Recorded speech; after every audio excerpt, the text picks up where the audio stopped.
Good morning. I'd like to call to order the regular board meeting for TUD, January 9th, 2024. Director Ringen, would you like to lead us in the pledge, please? Sure. I pledge allegiance to the flag of the United States of America, to the republic for which it stands, one nation, under God, indivisible, with liberty and justice for all. Thank you, Ron. You bet. Okay, public forum. We'd like to welcome the members of the public who have taken the time to attend this meeting and provide comments on matters related to district business. Any member of the public may address the board relating to any matter within the board's jurisdiction. This need not be related to any item on the agenda. However, the board cannot act on an item unless it was noticed on the agenda. Persons speaking during public comment will be limited to 5 minutes, or depending on the number of persons wishing to speak, may be reduced to allow all members of the public the opportunity to address the board. Is there anybody in attendance who'd like to address the board at this time? Seeing none. Corey, is there anybody on the internet? Okay, we'll close public forum. Melissa, would you like to read the next item, please? Okay, consent calendar. Item number 1, minutes of the regular board meeting of December 12th, 2023. Item number 2, approval of reimbursement claims for director's statement of meetings attended and or travel expenses and claim summary for December 2023. Item number 3, consider adopting a resolution authorizing the general manager to submit a financial assistance application to the State Water Resources Control Board for the lead service line inventory project. Item number 4, consider adopting a resolution authorizing the submission of a State of California Department of Forestry CAL FIRE Climate Investments CCI Wildfire Prevention Grant for the TUD Critical District Facilities Fuels Reduction Phase 3 project. Okay, is there any director who would like to pull any of the items? Director Boatright. I'd like to pull item 3. Okay. All right. Then we'll go ahead and let's go ahead and address your. I just have some general questions as to exactly what the grant or loan would cover as far as what the actual activity is. Is this just to dig and inspect, or will items be replaced as found? What is our anticipated inventory? I was anticipating when somebody asked this question. So I did ask Cindy and Matt to be here to sort of explain the sort of the background and where we're at. So does somebody want to start and give us what the impetus was? Well, yeah, come on up and. Good morning, board. One of the tasks that I have as engineering coordinator is to identify grants appropriate to our needs. And recently, the federal lead and copper rule revisions require all community water systems to complete a lead service line inventory and a replacement plan by October 2024. Yeah, so I think to answer your question, good morning, everybody, director of the public. The grant that we're looking for is really just for the inventory process. So we have to do exploratory work to figure out what the material type is. And so that's what this grant is for. It's not for replacement. So hopefully that answers you. How much of the system are we looking at investigating or inspecting? Lead was banned in California in 1986. So we did some mapping to identify all those residents built before that time. And we're required to physically inspect at least 40% in every area. So we have developed a plan to go out in the field and do that, which would require vacuum excavation at the meter so we can see the private side and our service lines and make a map of what we actually have. Okay. Now we call it lead pipe, but we don't actually have pipes made of lead. They're some sort of alloy, or is it washers and fittings, or just sweat joints we're looking for? This is service lateral material that they're talking about, they're asking for. So the categories that they have are lead, galvanized, non-lead plastic, non-lead other, which would be like copper, and then unknown. So those are the categories that they're looking for, and that's the actual service lateral material. So we'll look on the TUD side as well as the customer side. Okay, do we have any of our cast iron mains with lead or They're not pounded lead looking at, joints? they're not looking at mainline material at this point. This is just for service lateral material. Just for service lateral? Yeah. Let's see, how's that? Are the lateral connections more of a concern of contamination than any other parts of the system? I don't believe so. This program is just simply for the lead service line material or service line material. So we haven't been asked to do any type of exploratory work on any main stuff. So as far as the contaminations go, we treat with chemicals, of course, so that we don't have erosion that could cause lead contaminant So water. So Yeah, I've been somewhat fortunate, have been around for the entire lead and copper rule since it began in the mid-90s. And so I'm pretty familiar with it. We, since the 90s, all water districts in California anyway, introduced some sort of a corrosion inhibitor to prevent any sort of leaching of lead or copper from the pipes. And, today for many years, we have non-detects of lead and copper in all of our systems or below the threshold anyways. So this is a new EPA driven regulation revising the lead and copper rule because of things that happened like in Flint, Michigan, where back east there are a lot of true lead service lines, right?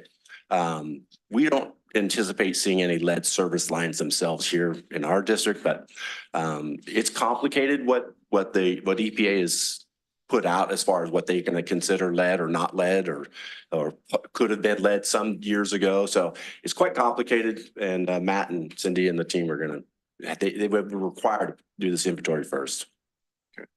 Will we be able to enhance our meter replacement at the same time that we're doing these inspections?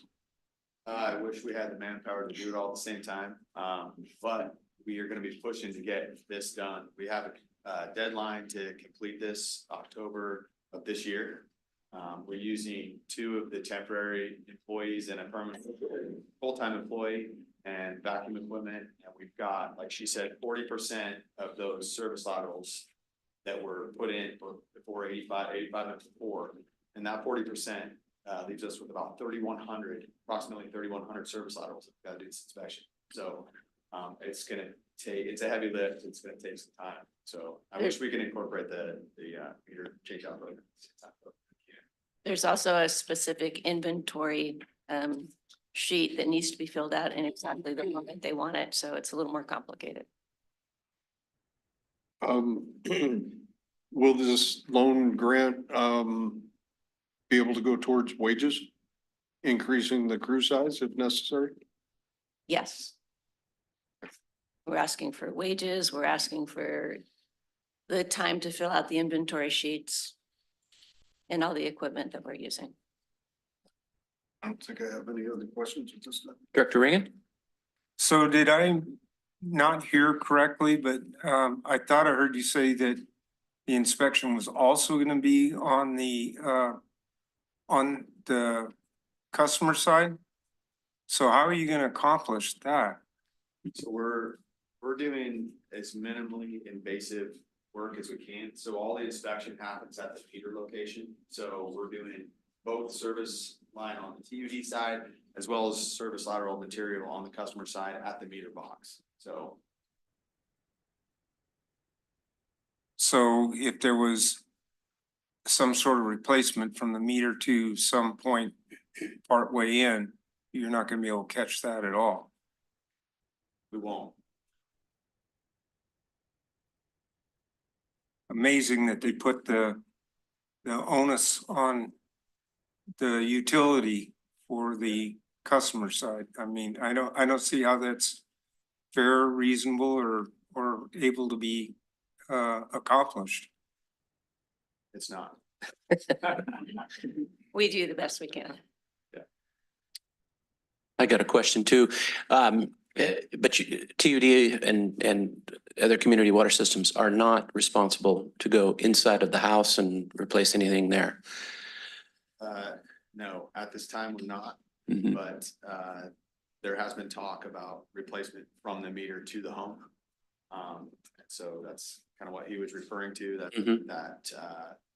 that shouldn't be the district's responsibility, but we haven't gotten clear guidance on how that's gonna happen. This is just inventorying lines, finding out what is that actually gonna need to be replaced. And then after that, some more guidance on how they're gonna be replaced and who's gonna pay for it. Okay. Anybody else? Director Boatright? Oh, go ahead, Glenn. Just as a procedural matter, could you describe how the vacuum excavation works and how far you're going to excavate in performing the inspection? We are hopefully gonna be within feet of the meter box, so not to disrupt any asphalt. You know, we'll try to keep it in the soft material. Mhm. Hydro excavation basically is a vacuum and a hydro pressure washing type system. And so it's just an easy way to dig without disrupting anything or potentially damaging other facilities that are close to our facilities, so. So you get down and you locate the lateral and determine whatever material it is, Yes, record it and move on, Yes. replace the material and move on. yes, that's what we do. We be taking pictures as well? We don't need to take pictures, but engineering staff is working with the county and they developed a system with using GIS to where we can take all this data and drop it into this system, and there's pins mapping, and it makes it easier for us to keep all this kind of straightened out. So then once we do that, that has to be put onto a document that the state provides us, and then it has to be uploaded into the state's database. Do you think it might be helpful to take pictures?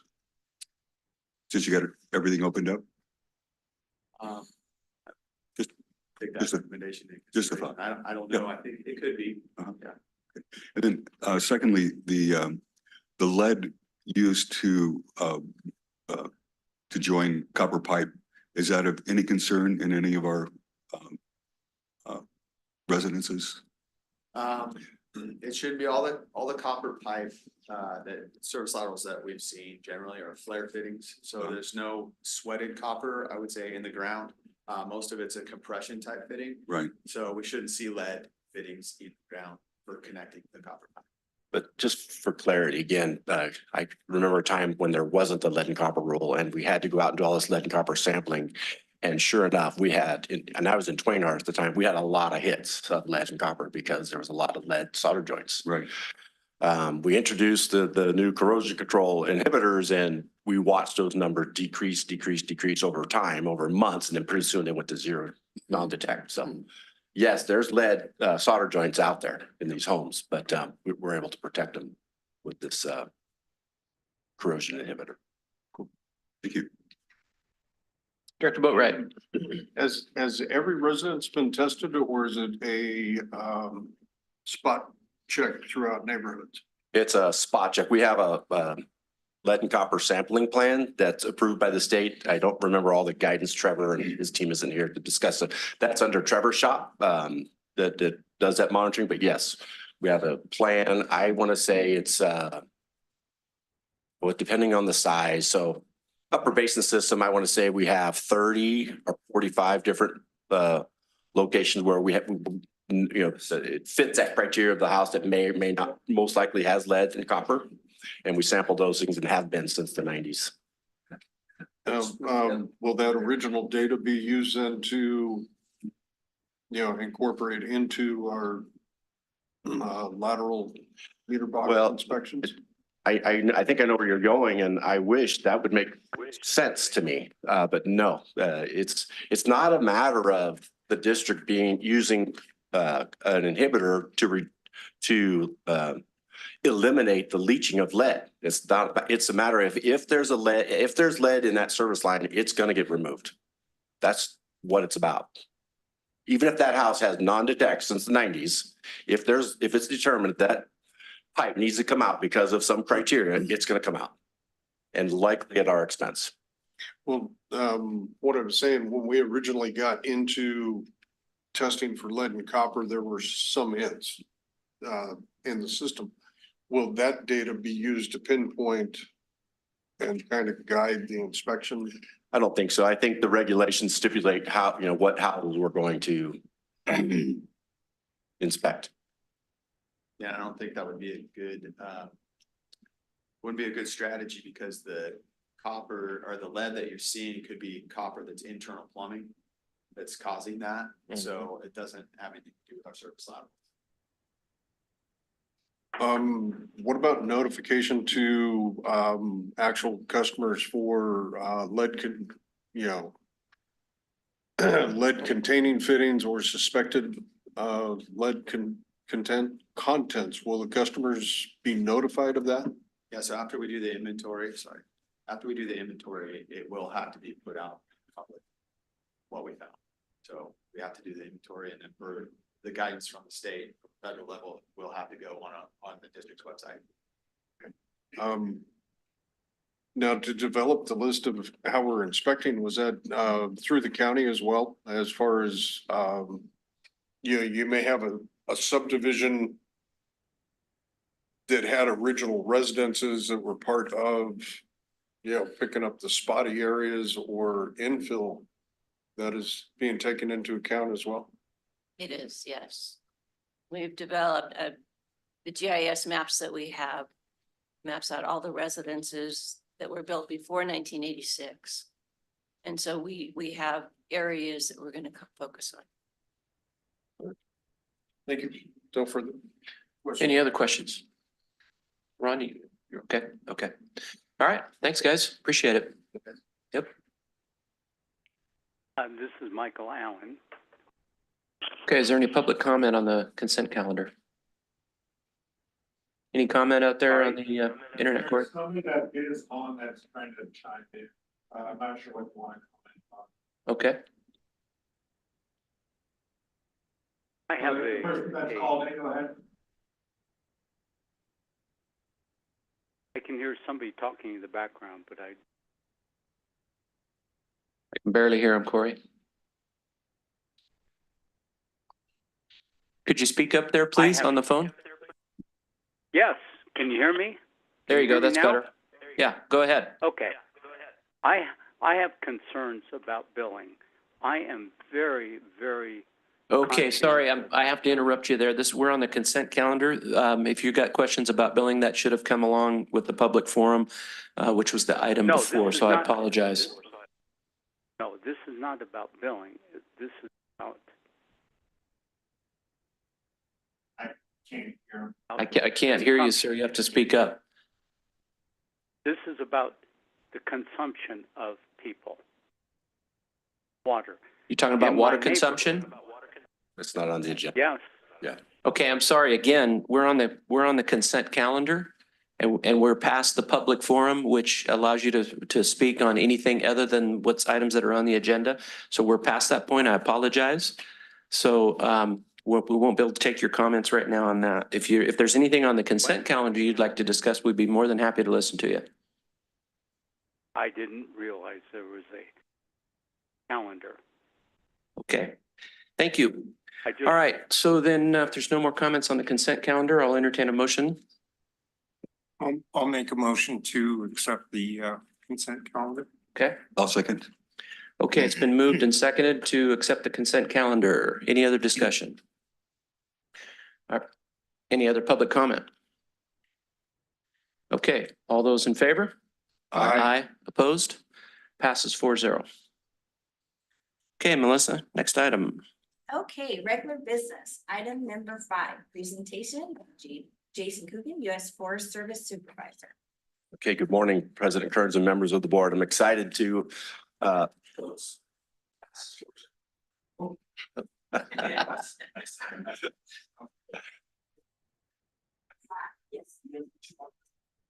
I don't have it on, is my audio. I don't know why we're being much.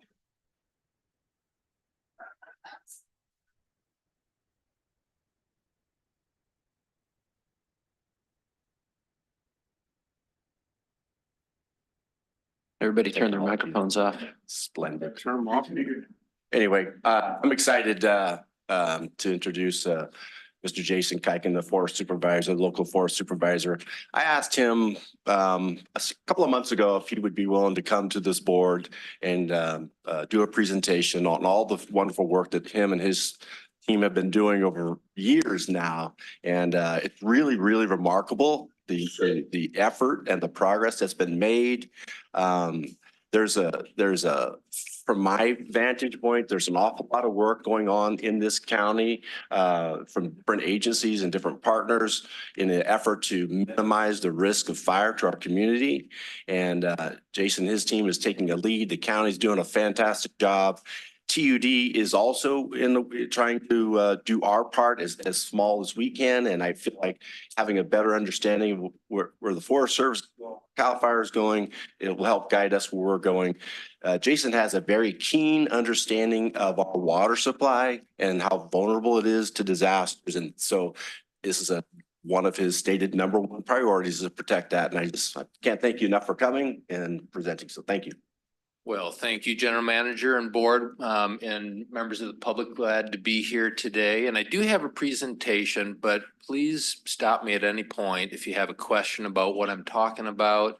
I'm happy to answer questions throughout, because this topic of fire is not on minds only in Tuolumne County. It's throughout California. It's throughout the Western United States, and even this fall in Eastern United States and North Carolina and South Carolina, there were fires. And so the question on everybody's mind is, what do we do about it? I mean, we're living in a place here in Tuolumne County where we had the rim fire in 2013, which at the time, just barely over 10 years ago, was the largest fire in the Sierra Nevadas, was the third largest fire in California state history, and now is barely in the top 15.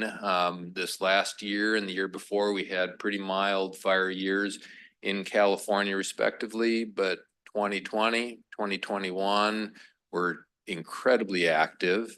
And we can easily get back into that mode of large fires. And so we are working really hard, not just in the Forest Service, and I'm going to point out folks from the county, from CAL FIRE that are here today that are key partners working with us, as are some of the other local fire departments, Tuolumne Band of Miwok, Southern Sierra Band of Miwok are also very active with us. And so this is a shared stewardship approach, and that shared stewardship includes Tuolumne Utilities District, because everybody has a role in fire management. And I'm going to take this as an opportunity to say that it's not just public lands as well. It's all lands within Tuolumne County, including private lands. And I'll even admit, I do not meet that current 5 feet from my house, and I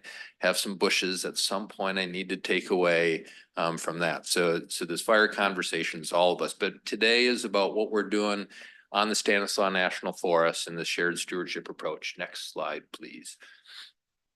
So a little bit more on that conversation of fire history. This map is something I had my GIS person put together a couple of years ago that is a pretty astounding map if you really look at it and think about it. And I won't go into a lot of detail here, but would suggest that folks take a closer look at that. And a couple of things I'll point out is that it's by decade. So 80s, 90s, 2000s, and 2012, 2021. So cheated a little bit on that last decade to show the 2021 fire year. But what's pretty amazing about that is the 87 complex. The 87 complex, when you talk to long-term firefighters, was that moment of record. I mean, that was a big deal in California. It was a huge deal in the Forest Service. Brought folks from everywhere. Those August lightning storm that came through and produced at the time one of the largest complexes in United States history. And in the supervisor's office on Greenlee, there's this beautiful artwork about, and beautiful is in the eye of the beholder, obviously, but you know, it's a well done piece of art. And there's this whole poster talking about the 87 complex, and 147,000 acres on the Stanislaus National Forest were burned. In the whole state at that time, there were 360,000 acres burned. That doesn't even make the news hardly today. I mean, that is the dramatic place in which we are now. And so so this whole question is, what do we do about it? And there's a variety of reasons that we got to where we are, and we don't have to necessarily look back and fight over which one was the leading cause between past management and fire suppression, climate change, and other things. It is important to recognize those contributing factors so that we can adjust course moving forward. But our eye is on the future, not on the past right now. Next slide, please. And so that communities and resources are at risk. And so within the Forest Service, a couple of years ago, there's this wildfire crisis strategy that was put together. And this is based on that same map could be done over and over in the Rocky Mountains, in the Cascades, in the Great Basin, and so forth. And so this whole 10-year strategy was put together on, you know, as a nation, how are we going to approach this fire problem?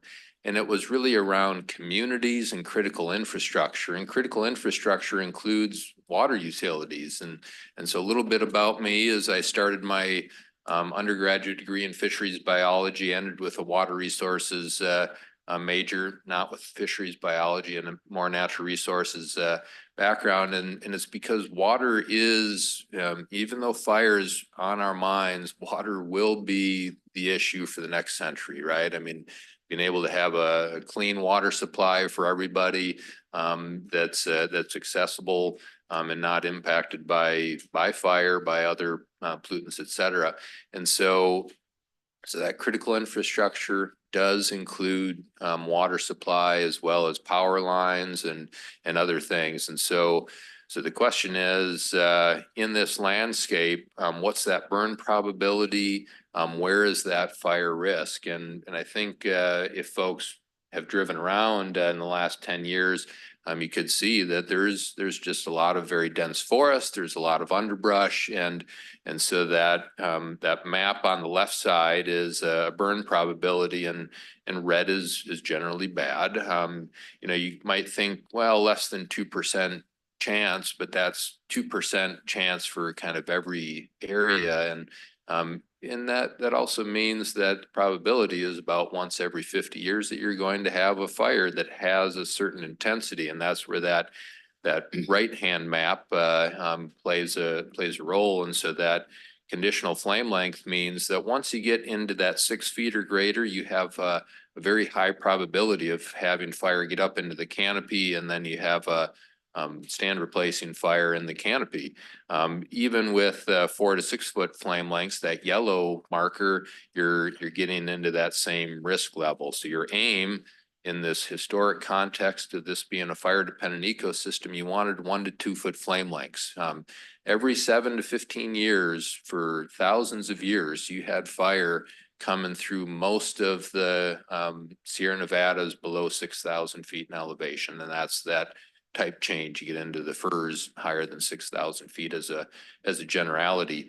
And so this is showing the problem here on these maps. Next slide, please. And so water plume, right? So that critical infrastructure, we have a number of homes that have large trees and other brush right around them. And then we have habitat for California spotted owl, for Pacific fisher, for red-legged frog, for a number of other species that have their home and habitat at risk as well. And so all of these are on the minds of the Forest Service and folks in this room and with other agencies as well. Next slide, please. And so we were really trying to think, you know, this fire issue is so large. One of the other things I should have pointed out on that decadal map is that fires like the The creek fire on the Sierra National Forest burned hundreds of thousands of acres. I mean, eclipsed rim fire by quite a large margin. The Plumas National Forest has had some massive fires as well. And so we need to think and act at that same scale. And so our first project to get towards that was what we call the Social and Ecological Resilience Across the Landscape, or CERL project, that you might have heard about.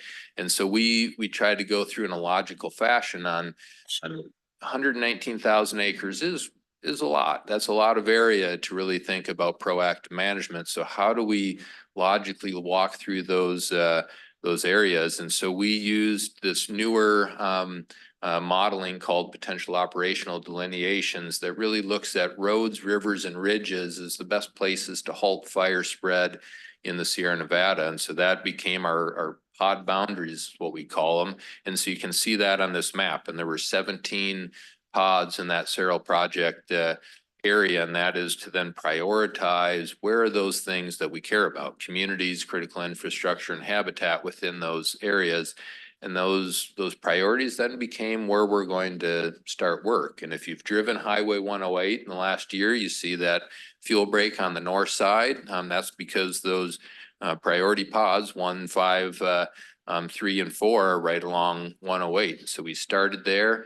And I will say again that Tuolumne County has been instrumental in this work. So through a master stewardship agreement, we've given funds to Tuolumne County to implement those fuel breaks, as well as CAL FIRE given some money through CCI to help fund some of that work, including CCI funding helped get LIDAR that was instrumental in getting some of this modeling completed as well. So that partnership between Tuolumne County, CAL FIRE, and us and Yosemite Stanislaus Solutions Collaborative, which is a large collaborative, that's the only reason we have this project where it is today and in its current form, and how much we've been able to complete.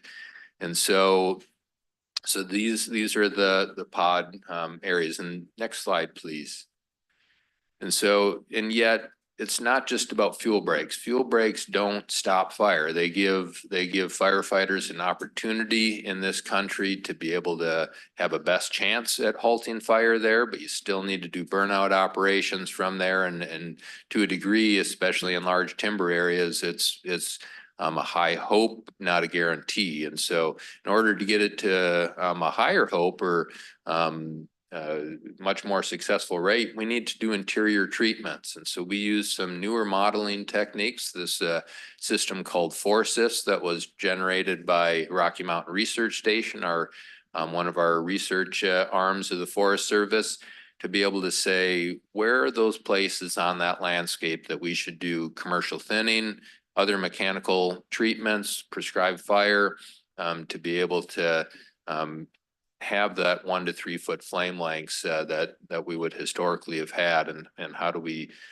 do that at scale? And so that's the map that you see here. Green are all of the areas that we are generally planning on having commercial thinning operations, and some of those are currently in operation. Down by Beardsley, there were 2 sales in operation this last year.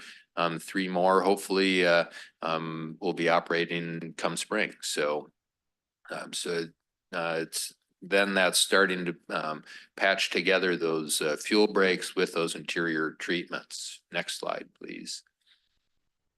And so that is all part of this larger Stanislaus landscape. And so I mentioned that wildfire crisis strategy, and because of that work that we did with YSS, the work that we are able to do through Tuolumne County, we were looked at as a pilot. And so we were one of the first 10 landscapes for the wildfire crisis strategy, getting funds from the Bipartisan Infrastructure Law and the Inflation Reduction Act to be able to accelerate those treatments within a 305,000 acre area. On the next slide, you can see a map of what the next slide, please. Oh, sorry. Yeah. And so this slide shows in black, that whole landscape boundary, and you can see there's a lot of private lands within there.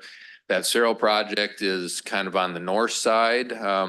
We don't have it on this map, but you can start to see those implemented treatments, and this map is a little bit dated. We have implemented more than what's currently on this map. Not only have we done some of those mechanical treatments this last spring, summer, and fall, we went really hard at prescribed fire because research and experience show that it's mechanical treatments tied with prescribed fire or managed fire that gets us the results that we need. And so we were able to do a lot of prescribed fire on both sides of Beardsley, right next to Strawberry, coming down Highway 108. And I recognize that folks will point out some trees that were very orange. Many of those trees will come back next year. Some of them won't, but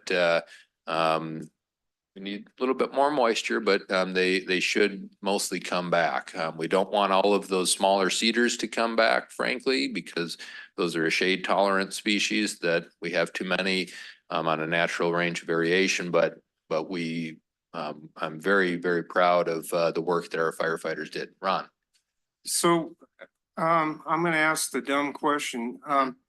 I think it's great. There's so many people and groups and everything else here in Tuolumne County. They're working together to make this be a success, you know, to get ahead of this finally. Who determines the proper method in each area? It would seem to me with so many differing groups and people that there's going to be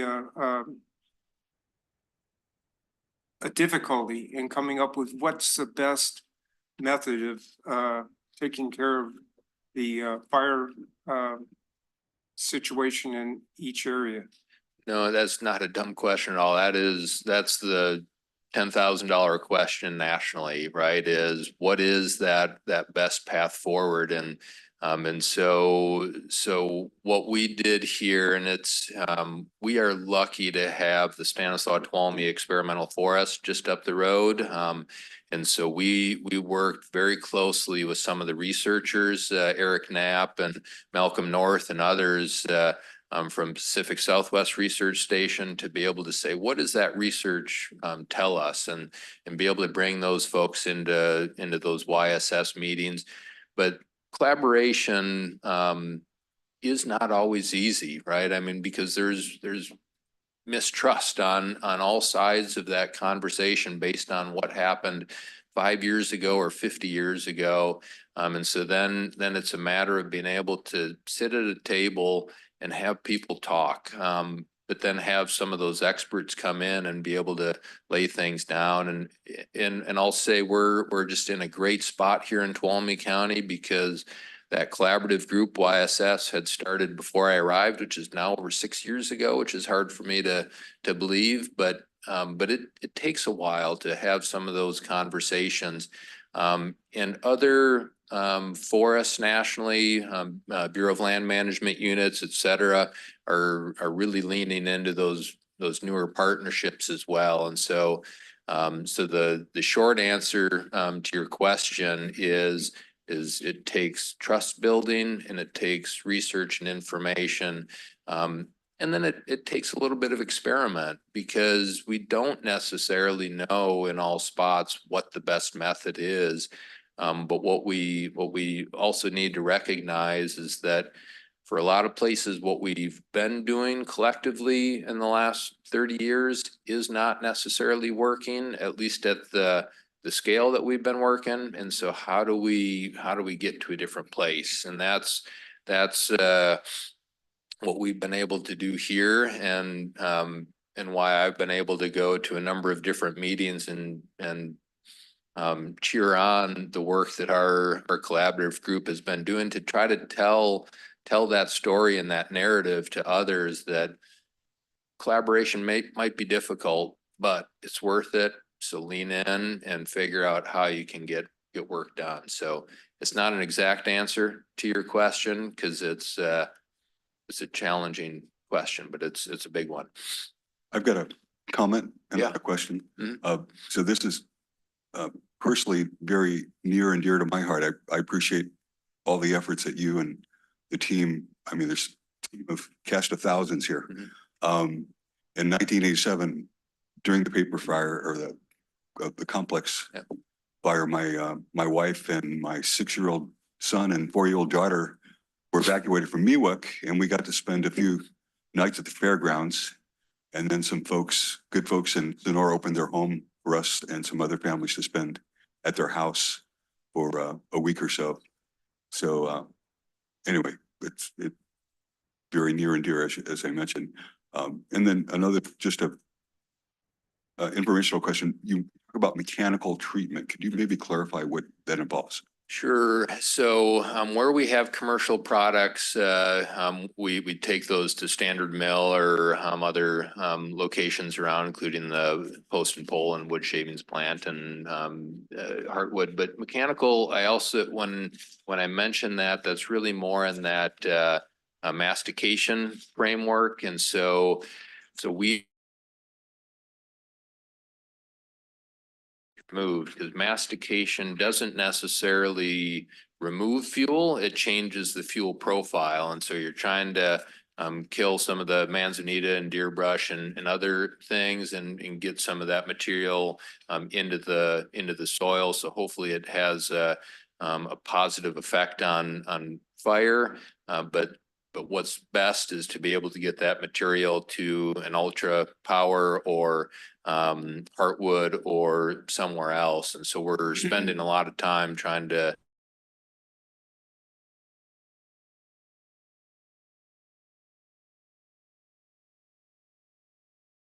really necessarily care personally who comes to market, just hoping somebody can, because what we also do is sometimes create those burn piles. And right now,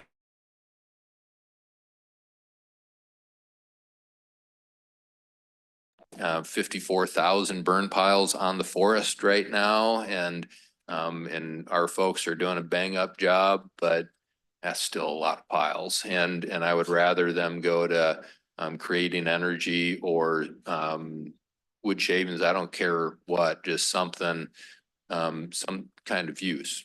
So, because they also,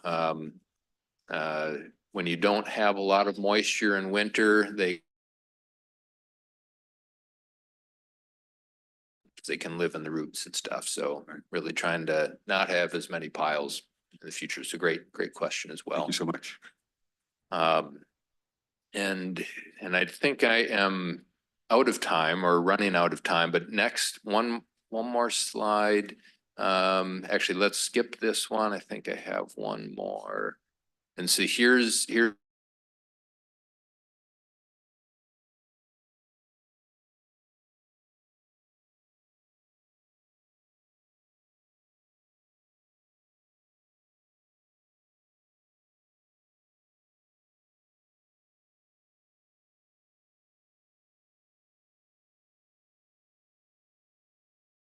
strong industry, and we have the strongest industry from here to the Mexico border in California, and that's looking at growing, and that's important to be able to achieve what we need.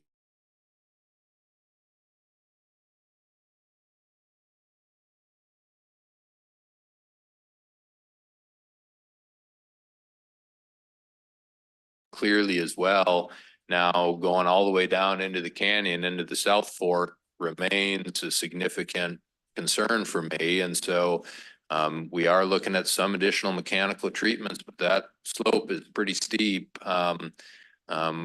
We have talked about doing prescribed fire in there, but that we're going to have to make the right plan in order to do that.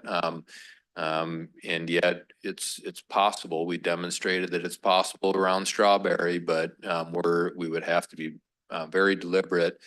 But I would rather have fire on our terms than on a hot August night. So and then there's just a couple more photos of other treatments, and you know, we're going to keep working as fast as we can. We right now have between Tuolumne County through that MSA and through us, we have a number of contractors working.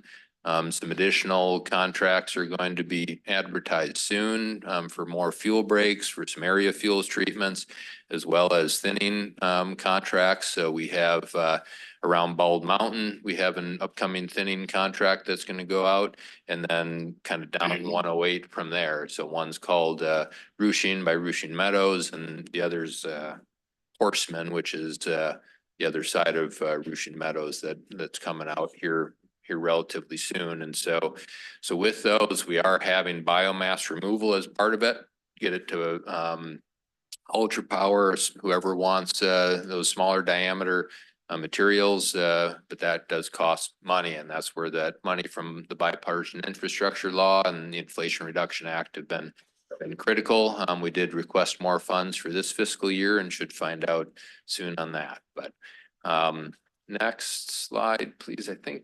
Well, and then prescribed fire. So we did, again, great work there.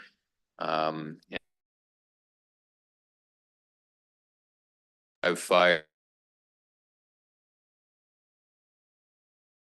lightning cause that we managed this summer. Get some very good outcomes as well on that. And so we're this is where I'm working with CAL FIRE, Tuolumne Band of Miwok, and upcoming Southern Sierra Band of Miwok is very critical in all prescribed fire methods. The one on the left, the picture on the left, even though it's really the drip torch, that's on the experimental forest. And so I mentioned the Stanislaus Tuolumne Experimental Forest, and this was the last unit of this timing of burns. So trying to figure out when is the right time of year to burn, under which conditions. And so that that data should turn into a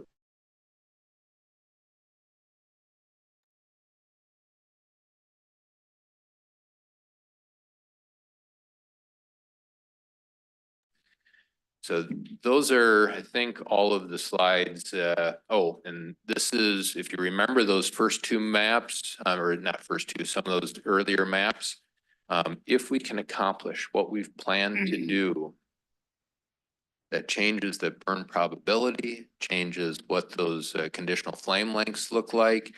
And then on the south side, and then a portion of that north side is our Cyril 2.0 project that just went through scoping. Looking at having a draft EIS and notice of availability in a month or so. We're moving at lightning speed there, but that would change that even further.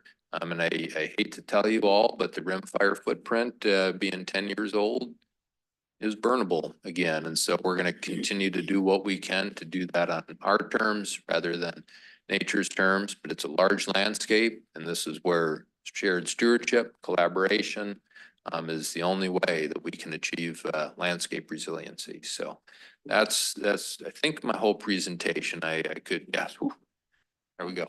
All right. Question for you. In the, the Caldor fire, as we go back in and treat the burn scar, has the direction of how we retreat or replant forest changed?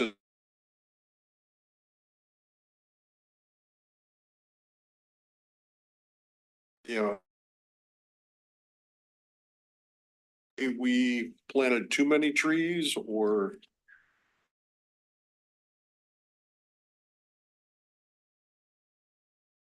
Answer. So after the 87 complex, as an example, what we tended to do was much more of a monoculture. So replanting an all ponderosa pine as an example, with some intermix of other species, but with pretty close spacing. And so we are right now have this granite timber sale that we're trying to sell to thin out some of that plantation from the 87 complex. And yet between the 87 complex and rimfire, we only reforested a portion because those fires were so so large. What really is the fire risk right now in those areas is manzanita, ceanothus, and other brush species coming back, and a lot of grass coming back. And so you went from a heavy dense forest to a light flashy fuel that can regrow. And so, so if you go into the heart of the rimfire footprint, there's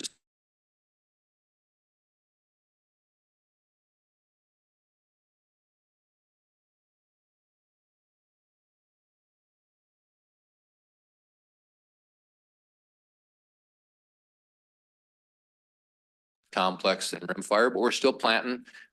Should be planting another few thousand acres of rimfire footprint this next spring. But quite a bit, and so if print, it is different than 87, and we have our regional ecology group that studies, if you will, both of those footprints to be able to see how that landscape is coming back and what's working well. Some of that information is being used to help inform creek fire scar, Caldor, and other fire scars in the Sierra on what should that mix of planting be, including because temperatures keep changing, we really help move species further up the mountain. So species that used to really stop at 2,000 feet are doing better at 3,000 feet or 4,000 feet now because of warmer temperatures. So a lot of research being done on how to plant, what to plant, and where to plant. So great question. Dr. Reagan? So, how does the Forest Service, I mean, when it was formed, it was to caretake the forest, U.S. forest area. How in the world do you folks cope with being firemen and fire prevention now, and have that fit into your budget and time frame with the employees that you have? It seems to me like your task has been more than doubled, and I don't think that Congress has really increased your funding to compensate for that huge increase in outlay of time and everything else the Forest Service now is doing that never was their job. Yeah, I mean, so in 1905, Gifford Pinchot, our first chief of the Forest Service, laid out a mission to sustain the health, diversity, and productivity of the nation's forests and grasslands to meet the needs of present and future generations. And that mission hasn't changed, but how we accomplish it has modified. And so in 1910, there were a number of fires up in Washington State and Idaho, and the Big Burn is what it was called, and a number of people died, and that started to change that Forest Service mission. Other fires afterwards created different policies, really trying to remove fire from the landscape. And yet in the 1950s, that research arm of the Forest Service really started to recognize that fire really needs to be in the landscape, and yet that push and pull of public policy continues because fires impact that commercial wood that we rely on for buildings and paper and other products. And so it's how do we live with fire is really the question. And so we do have a very different makeup of our employees now than we did in the 1980s. And so in the 1980s, about 14% of the Forest Service budget was to fire suppression. Today, it's over 50%, close to 60% as a generality. And yet what we were able to demonstrate here on the Stanislaus this last year is that if we can find those right moments in time in those right places to have fire through prescribed fire or managed fire, we can achieve those outcomes that that collectively we're looking for, right? And that's a sustainable wood supply, that's habitat for species, that's for public to recreate and enjoy, and for people to live in and amongst. So my hope is that our pilot here with our collaborative group is able to demonstrate that we can do all of the above and meet that original mission that Gifford Pinchot laid out 118 years ago, and that we can do it well. And I know that's a little bit utopian to think about, but that's me, right? And that's what what we can do collectively is continue producing material that goes to standard mill. We can help generate power because trees and brush grow. We can also have good habitat, but some of that cost dynamics have changed as well. Removing biomass mechanically costs a lot of money. It is not cheap. And yet by creating different markets and a different market force, even that I think is possible. And that's what I'm hoping to demonstrate here as well, because I don't plan on leaving anytime soon. So I want to see this through. And so it's a matter of being able to have the right personnel in total, and between Tuolumne County, between CSTRC and Tuolumne River Trust and Sierra Pacific Industries and Ultra Power and TUD, we have the expertise, we have innovation and just true grit here, and so that grit is what's going to get us through.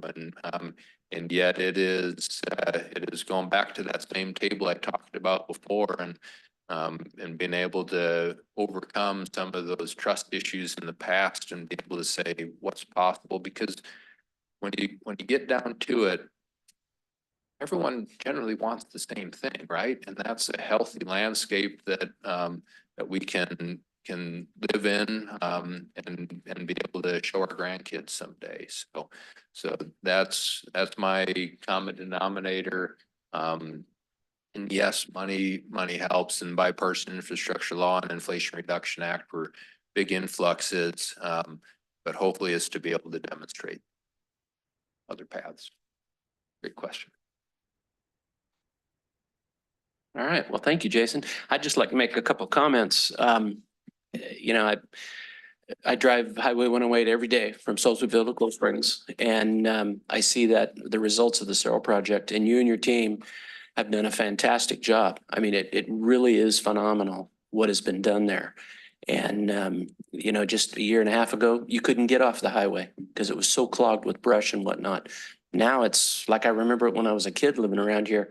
I mean, you can actually go out and use the forest. Imagine that. So keep up the good work. Thank you very much. We appreciate you being here today. Thank Yeah. you. Thank you, Jason. I really appreciate it.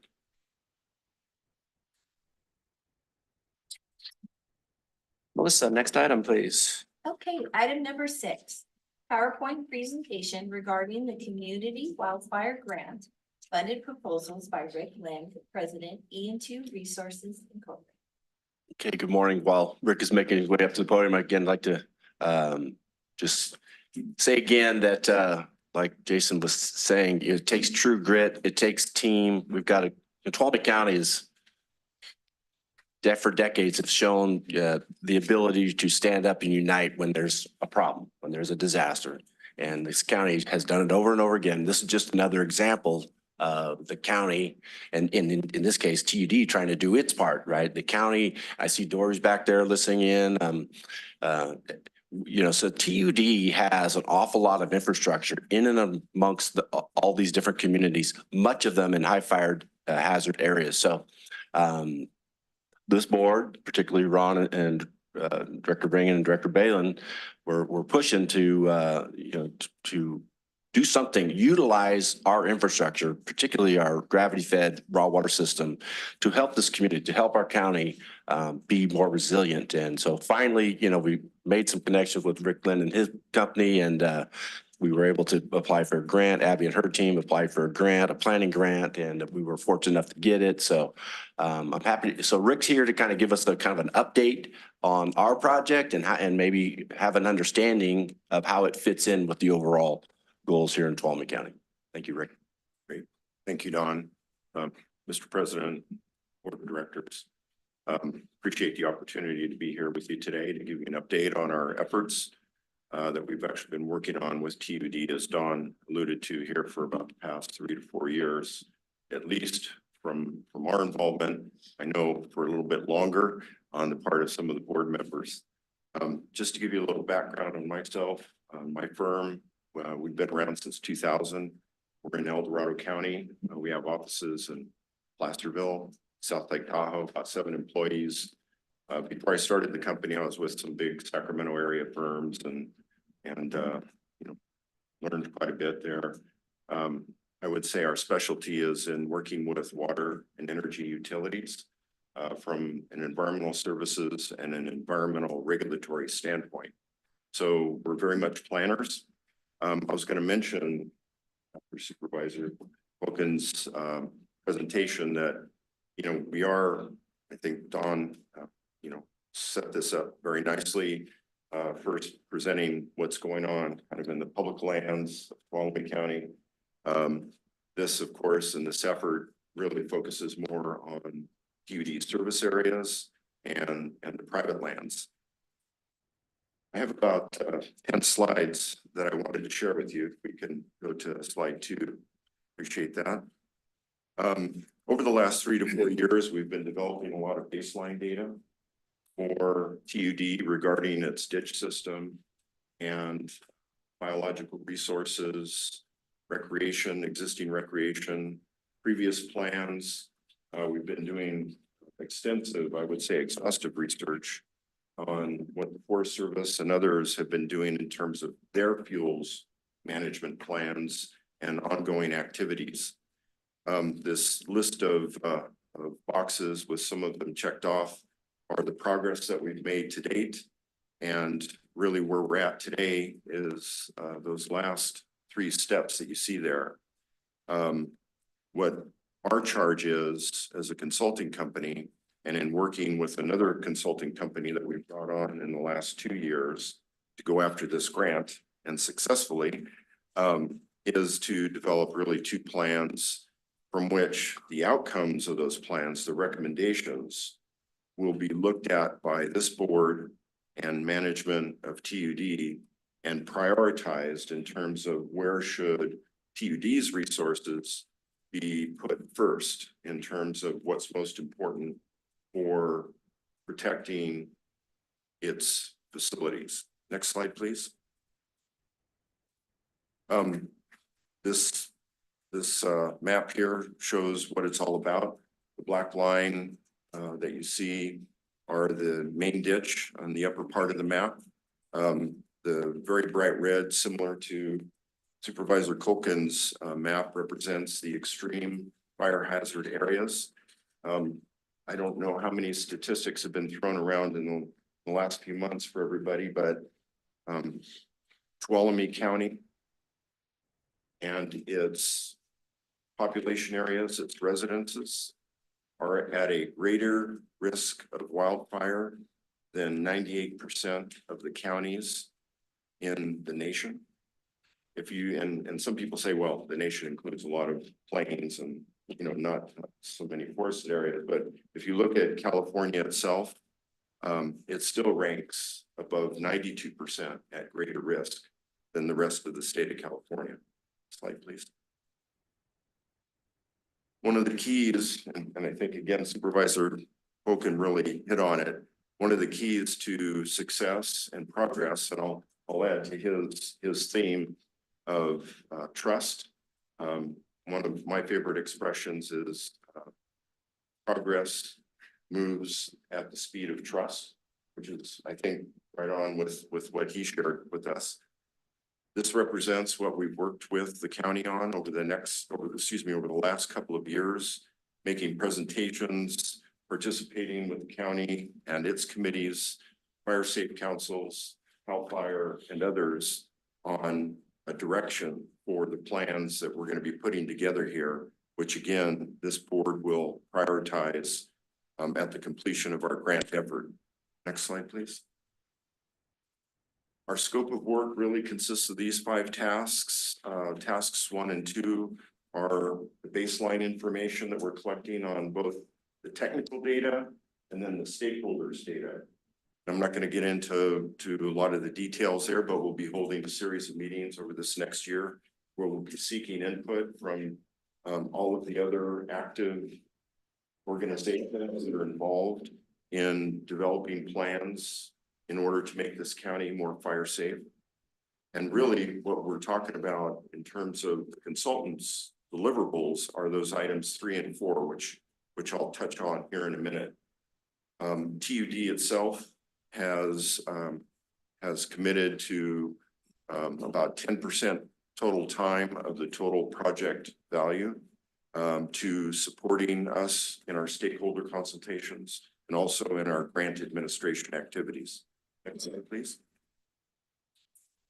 Those 2 key deliverables again that are going to come from the consultants, and the consultants are again EN2 Resources and then a group called Conservation Biology Institute, which is an expert company that has worked with the town of Paradise, Sonoma County, San Luis Obispo County, has even worked up here on the Sequoia Redwoods area in developing landscape scale vegetation management plans that integrate the various recreation, biology, cultural resources, habitat management, and what they call fuels management or fire resiliency components into developing successful plans that will make TUD's facilities more fire resilient. And I'll get into what that means here in just a second. The second main topic here, or a second main deliverable that we have as part of this grant is our draft points plan. The idea is to use the raw water from the ditches to support the fire suppression agencies as they are fighting fires, instead of relying only on the relatively limited amounts of potable water, which of course are limited in their locations, limited in their quantity. And of course, if the fire suppression agencies are primarily relying on potable water, then the residents have no supply, or that supply is at risk of being what I guess you would call paused or unable to supply or to support the customers during the time of fire suppression, and often for weeks and sometimes months afterward. Next slide, please. For the wildfire risk mitigation plan, what we're talking about here is looking at the vegetation surrounding the landscape, vegetation surrounding TUD's facilities, and identifying what types of management will not stop a fire, but will rather make the facilities more durable and able to recover more quickly after a fire does happen. And I think, again, from the history, we know that fire is going to happen. It's a matter of how do we set up our landscape surrounding our critical infrastructure to be able to, again, be durable and recover quickly after a wildfire. Next slide, please. For the draft points plan, we're looking again at establishing those points along the raw water ditches where we can set up for the fire suppression agencies points at which they can draw water safely and at key locations that enable them to cover a broad geographic area. And as part of this plan, as we develop it, we'll be working very closely with CAL FIRE, U.S. Forest Service, and the county fire chiefs, and identifying what areas or which locations on the ditches make the most points or make the most sense for developing those draft water points. Next slide, please. One of the early tasks that we completed for TUD a couple of years ago was a preliminary draft points plan, which are the red boxes that you see on this map. We'll be completing this plan for the circled areas on the remainder of the ditches as part of the draft points plan, or that second deliverable under this grant. And I think that concludes, if you could go to the next slide. That concludes my update summary on where we've been, our deliverables that we'll be focusing on for this year. We are looking at a 1-year time span approximately for completing this process. And what we anticipate is that in January of next year, we anticipate coming back to you with the recommendations of those 2 plans from which you can develop priorities or decide on priorities for where future resources should be dedicated to implementing those actions. And that concludes my presentation. Okay, Director Reagan has a question for you. So you started out your presentation with a pretty dark, The red map?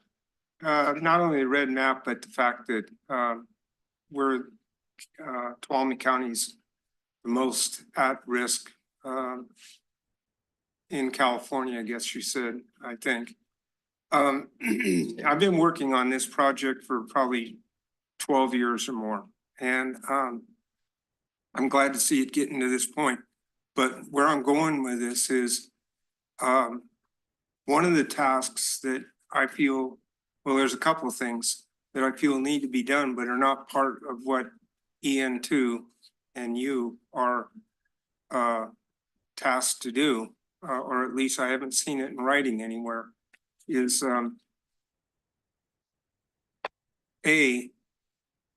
education of CAL FIRE to use those raw water points always first, unless the potable water source is right at the source of the fire or the area of the fire. And even then, it's best if they showed up with the raw water, because what will the residents use for drinking water, sanitary purposes, cooking, and everything else, if all the tanks are drained trying to fight a fire? So we got an education problem right there. I know, because when I started this, I went directly to a CAL FIRE firehouse and asked some of the crew there what it would take for them to use raw water. And I could tell right off the bat that they're very biased against it unless it's the only thing that they have nearby, and then they'll use anything. I think the plan that I gave you, which is kind of rough for what the water draft points should look like and how they should operate, should take care of one of their biggest concerns, and that is that their equipment might get hurt from debris in the water. And that fire water draft point drawing plan that I gave you takes care of that situation in whole. But so we've got an education problem that needs to be taken care of, because otherwise we're just wasting money putting those things in place if nobody's going to use them. That should be the go-to place first, always. The second thing is education of the insurance companies and so on. I mean, yeah, okay, so we're a high at risk county, but what other county is doing as much as what Tuolumne County is doing in order to alleviate these issues? I think there should be some give back, some recognition by the insurance companies especially when it comes to home insurance. If we're not sitting on our hands, we're getting things done. And at our expense. I mean, it's our time and our expense. Yes, agreed. If I could just respond to both of your points. On the first point about CAL FIRE, part of our second deliverable, the completing the draft water points plan, we will be working closely with CAL FIRE in identifying not just locations, but also acceptable designs for what their equipment will require or need in order to utilize the raw water from the ditches. So that is part of our stakeholder engagement program that we have planned for this year. On the insurance question, yeah, I personally am getting my insurance dropped because my insurance company is leaving the state, as I think several, I think that's affecting several of us, if not most of us today, especially those of us that live in the Sierra Nevada. What I have seen is that in regions where there is progress being made and where there are plans and programs to address the wildfire risk issues, that insurance companies are becoming more receptive and considering, the ability to offer insurance, granted at a higher price, but nonetheless still being able to offer insurance. So I do see progress in the insurance industry, albeit they have a long ways to go. I agree with you, Ron. Director Jacobs? Thank you for an excellent presentation. Just a question, are there any other areas in the world that are doing this kind of thing for fire protection? Yes, in the country, definitely. I'm not as familiar with worldwide activities. Supervisor Vulcan may be more familiar with his, national organization. But I think I am aware that there's greater awareness worldwide of the risks, especially associated with things that, topics such as climate change and so on. That's occurring in various parts of the world. So are we looking at, say, best practices that other folks have found that we can incorporate? Yes, for the landscape scale actions, the formula really is going to be based more on the geographic area of your study and considering what are those vegetation types that are more resilient or able to recover, from a wildfire and that don't burn as hot or maybe as quickly or as intensely. But there is considerable wildfire science technical data out there that both locally and nationally that I know will benefit our plans. And this other consulting firm that I mentioned, Conservation Biology Institute, they really are one of the leading firms in landscape scale vegetation design for those purposes. And how about the draft points, that particular piece of it? Yeah, Tuolumne County is in a unique position with the ditches being, containing water year round, except for a couple of sections. We have, as part of our preliminary plan, and TUD does have that initial draft plan with it, we have done research to identify methods and equipment that could be utilized for these types of draft points along the raw water ditch. But I personally and my firm has not yet seen anything from outside of this country that maybe represents a unique technology or design. I think that the Forest Service, CAL FIRE already have some pretty innovative, we've all seen the inflatable pools that can be set up almost anywhere and serve multiple, tanker trucks at the same time. But again, I'll go back to our consultations that we're going to be having with CAL FIRE, Forest Service, and fire chiefs here in the county. It's going to really be up to them and their needs for their fire equipment to come up with the best designs or the best options for design. And I wanted to address Ron's comment one more time about the need to sit down with CAL FIRE and others.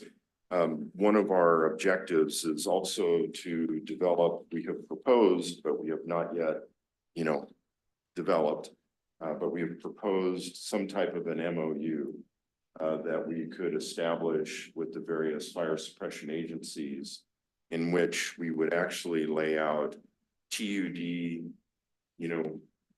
criteria or requirements, as well as the fire suppression agency's criteria and requirements, during which those raw water draft points would be utilized and the communications that would occur at those times, so that there is coordination and better integration of operations between TUD's water flows and what the fire suppression agencies need during those fire suppression events. And Ron, I'm gonna go to you in a second. I just want to make sure I've answered all your questions. Well, yeah, that goes along with Director Regan's concern about education and Yes. people using these effectively.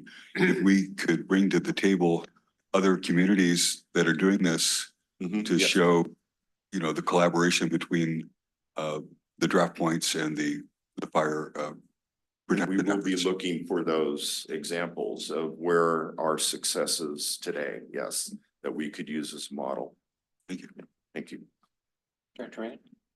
So I'm sorry, but I bristle every time I hear about the inflatable pools and how they serve, how they're so great, how they serve multiple tankers and all that. I think that is a big bunch of BS because, yeah, I know it gets done, but think of the energy that it takes to fill it. Where does the water come from? If you plop down an inflatable out in the middle of nowhere, you either gonna need a expensive fuel-eating helicopter to fill it. And it won't take just one trip, it's gonna take several. And you're gonna have to keep running that helicopter in to fill it, or you're gonna have to run some sort of hose arrangement from wherever the water might be down to that. The fire water draft points are totally free of energy. It's there when you need it. Back up, fill up, drive away. Simple. Yeah, agreed. And access, being able to back up off of a public road, into an area where there's a turnout, represent good opportunities where that type of operation could take place. In our draft, in our preliminary plan, again, that we have, we show several options for ways to draw water from the ditch, but we have a lot more work to do. Director Ringen, you're correct. We need to find something that's going to work, for the fire suppression agencies, as well as for the operation of the ditch without damaging the ditch. And there's a number of criteria that we've identified already. So noted, and we'll definitely be focusing on that. Okay, any other questions or comments for Rick? All right, Rick. Similarly, what Supervisor Keiko was talking about, during the process, you develop partners and you develop trust. and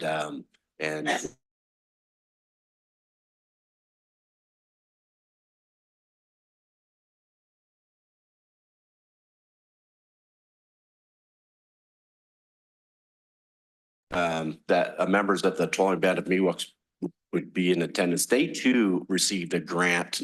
And Dory, I don't know if you know much about what their intentions of that grant are, if you want to come up and talk about it, but essentially they have a grant and they're going to build a workforce, a fuels management, hand crews type workforce. And it's just another opportunity, I think, for TUD and other agencies to partner with them, with the Tuolumne Band and make use of their grant and their workforce. Dory, can you add a couple of words? Thank you.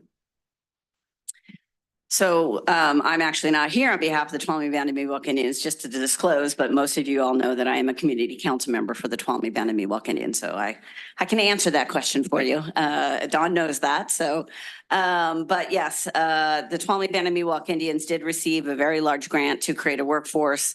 And there's multiple things with young adults to really kind of engage in some of that opportunities. And so our Education and Learning Center is heading that up.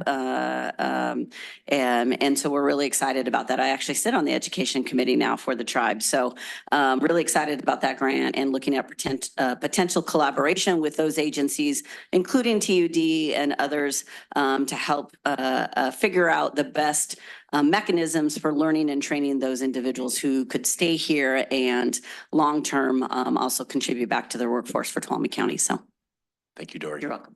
Thanks, Dory. Also, I'd like to open, there's public comment for Mr. Lynn too, if there's anybody who would like to comment, or, oh, here she comes back again. And I don't know if it's appropriate. Can I also comment on the first presentation for Jason? Absolutely, since I didn't open it then either. So go Yes. right ahead, Dory. So two comments here. On behalf of Tuolumne County, again, I'm Dory Beats with Tuolumne County Office of Emergency Services. On the first one, first and foremost, obviously to your board and also the staff for having Jason, Supervisor Kuiken here present. It's an incredible project. Tuolumne County is 110% behind everything Stanislaus does. And we obviously are a big collaboration with our MSA. We have Katie Henry that's here from our CAO's office that works directly on that with the forest. But we are very, very excited about the work that's being done. Many of you might know, and I know, Ron, you asked the question about, who makes decisions about the type of work that's being done. We're really excited as a part of that collaboration, Tuolumne County, our federal partners, including both the forest as well as Yosemite National Park, our tribal partners, the local governments, all of our fire safe council or nonprofits that are doing fuels reduction. We meet now at least once a year. And I know that CAL FIRE as well is a part of that to really look at those priority projects. And we sit in a room, we spend almost 4 hours going through, what is being done? What are we missing? How can we support each other? TUD is always a part of that discussion as well. And part of that effort resulted in a great project. I know staff has presented it or mentioned that to your board, but we do have a fuels treatment storyboard that you can look. If you just type in fuels treatment for Tuolumne County, it'll lead you to that, or you can go to Tuolumne County OES or Tuolumne County GIS website. It is a great tool to look at all of the fuels reductions that are being done by all of us collectively, but also it is great for those of us who are working on fuels projects to really support each other in long-term wildfire resiliency. So I just want to put a plug for that and just congratulate the work that the Stanislaus Force is doing. We're standing right next to them, hand in hand all along the way and supporting the work that they are doing because it is really vital that we all support each other in the work that we're doing in wildfire resiliency. So that's my first comment. Thank you. On the second, obviously Tuolumne County is also a recipient of this same funding to do some community wildfire defense. We're very excited about that, but we are also very excited with the work that TUD is doing. And anything that we can do to support you in this project, we will absolutely be there because we think it's another great avenue to help protect our community long-term and work continuously together on making sure that we're wildfire resilient. So thank you on behalf of Tuolumne County. Thank you, Dory. Thank you, Dory. Any other comments for either of the two presentations? Hello, everyone. I'm Brixton Lane from Congressman Tom McClintock's office. Just wanted to say thank you to the Forest Service and Supervisor Kuiken for their work on this ambitious project. Federal forest covers much of the congressman's district, and that's why it continues to be a top priority for the congressman. Stanislaus National Forest really taking the initiative with the Cerro project. We're excited about its progress. We're looking forward to the future to continuing to partner with the Forest Service and ensure they have the tools they need to accomplish their mission. So thank you. Thank you, Braxton. Thank you. Anybody else? Rick, come on back up here. It's just a short comment, but since Dory is here today, I wanted to make sure that I mentioned it. It was on one of my slides, but I didn't specifically call it out that the management actions that come out of this process that this board will prioritize will be integrated with the county's community wildfire protection plan that a draft has recently been released. And part of the goal of integrating TUD's management action recommendations with the counties is that if we have a unified set of goals and objectives as a county, we are going to be much more reachable, successful in pursuing future grant funding for actual implementation of the management actions, not just for TUD, but also for the county. If the funding sources, the federal, especially funding sources and state as well, see that we're working together on those common goals and objectives, we are going to be put way in front of many other entities in the state that are trying to pursue similar projects and programs. So I just wanted to pass that on and reassure Dory that we haven't forgotten. All right, thank you. Thank you, Rick. Anybody else? Nothing from CAL FIRE? I see the CAL FIRE guys here. Okay. Anybody on the web there, Corey? Okay. All right, then we'll go ahead and close public comment. And again, I want to thank Rick and Jason for coming here today. Really do appreciate it. You guys doing a great job. And thank you very much. Okay, Melissa, next item. Okay, item number 7, consider waiving minor bid irregularities, and award contract for the Mono Village Lift Station Bypass Project to Nerich and Sons. Hey, Matt, don't run off. Hi, I'm Gadiel DiMattei. I'm an associate engineer here with the district, as most of you know. Good morning and Happy New Year. Yeah. But I prefer it that way. Sir, let me get everybody time to clear out. Oh, yeah, okay. Hey, Gadiel. Yes. Can I just take 1 second? The reason I wanted Matt to stick around.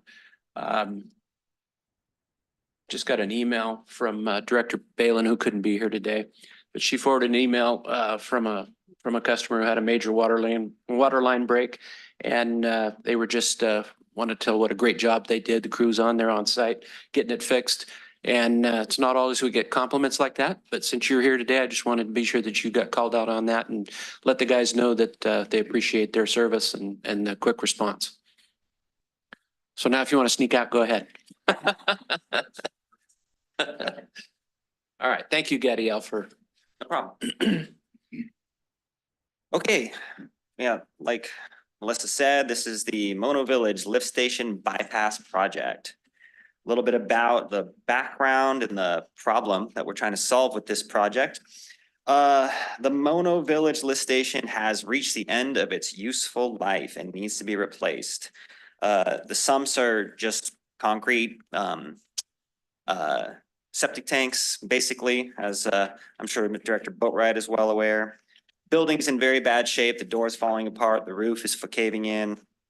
Our insurance companies actually have raised safety concerns regarding this lift station in particular. The safety hazard is that the lids aren't safe to walk on. There's a danger of falling into these sumps.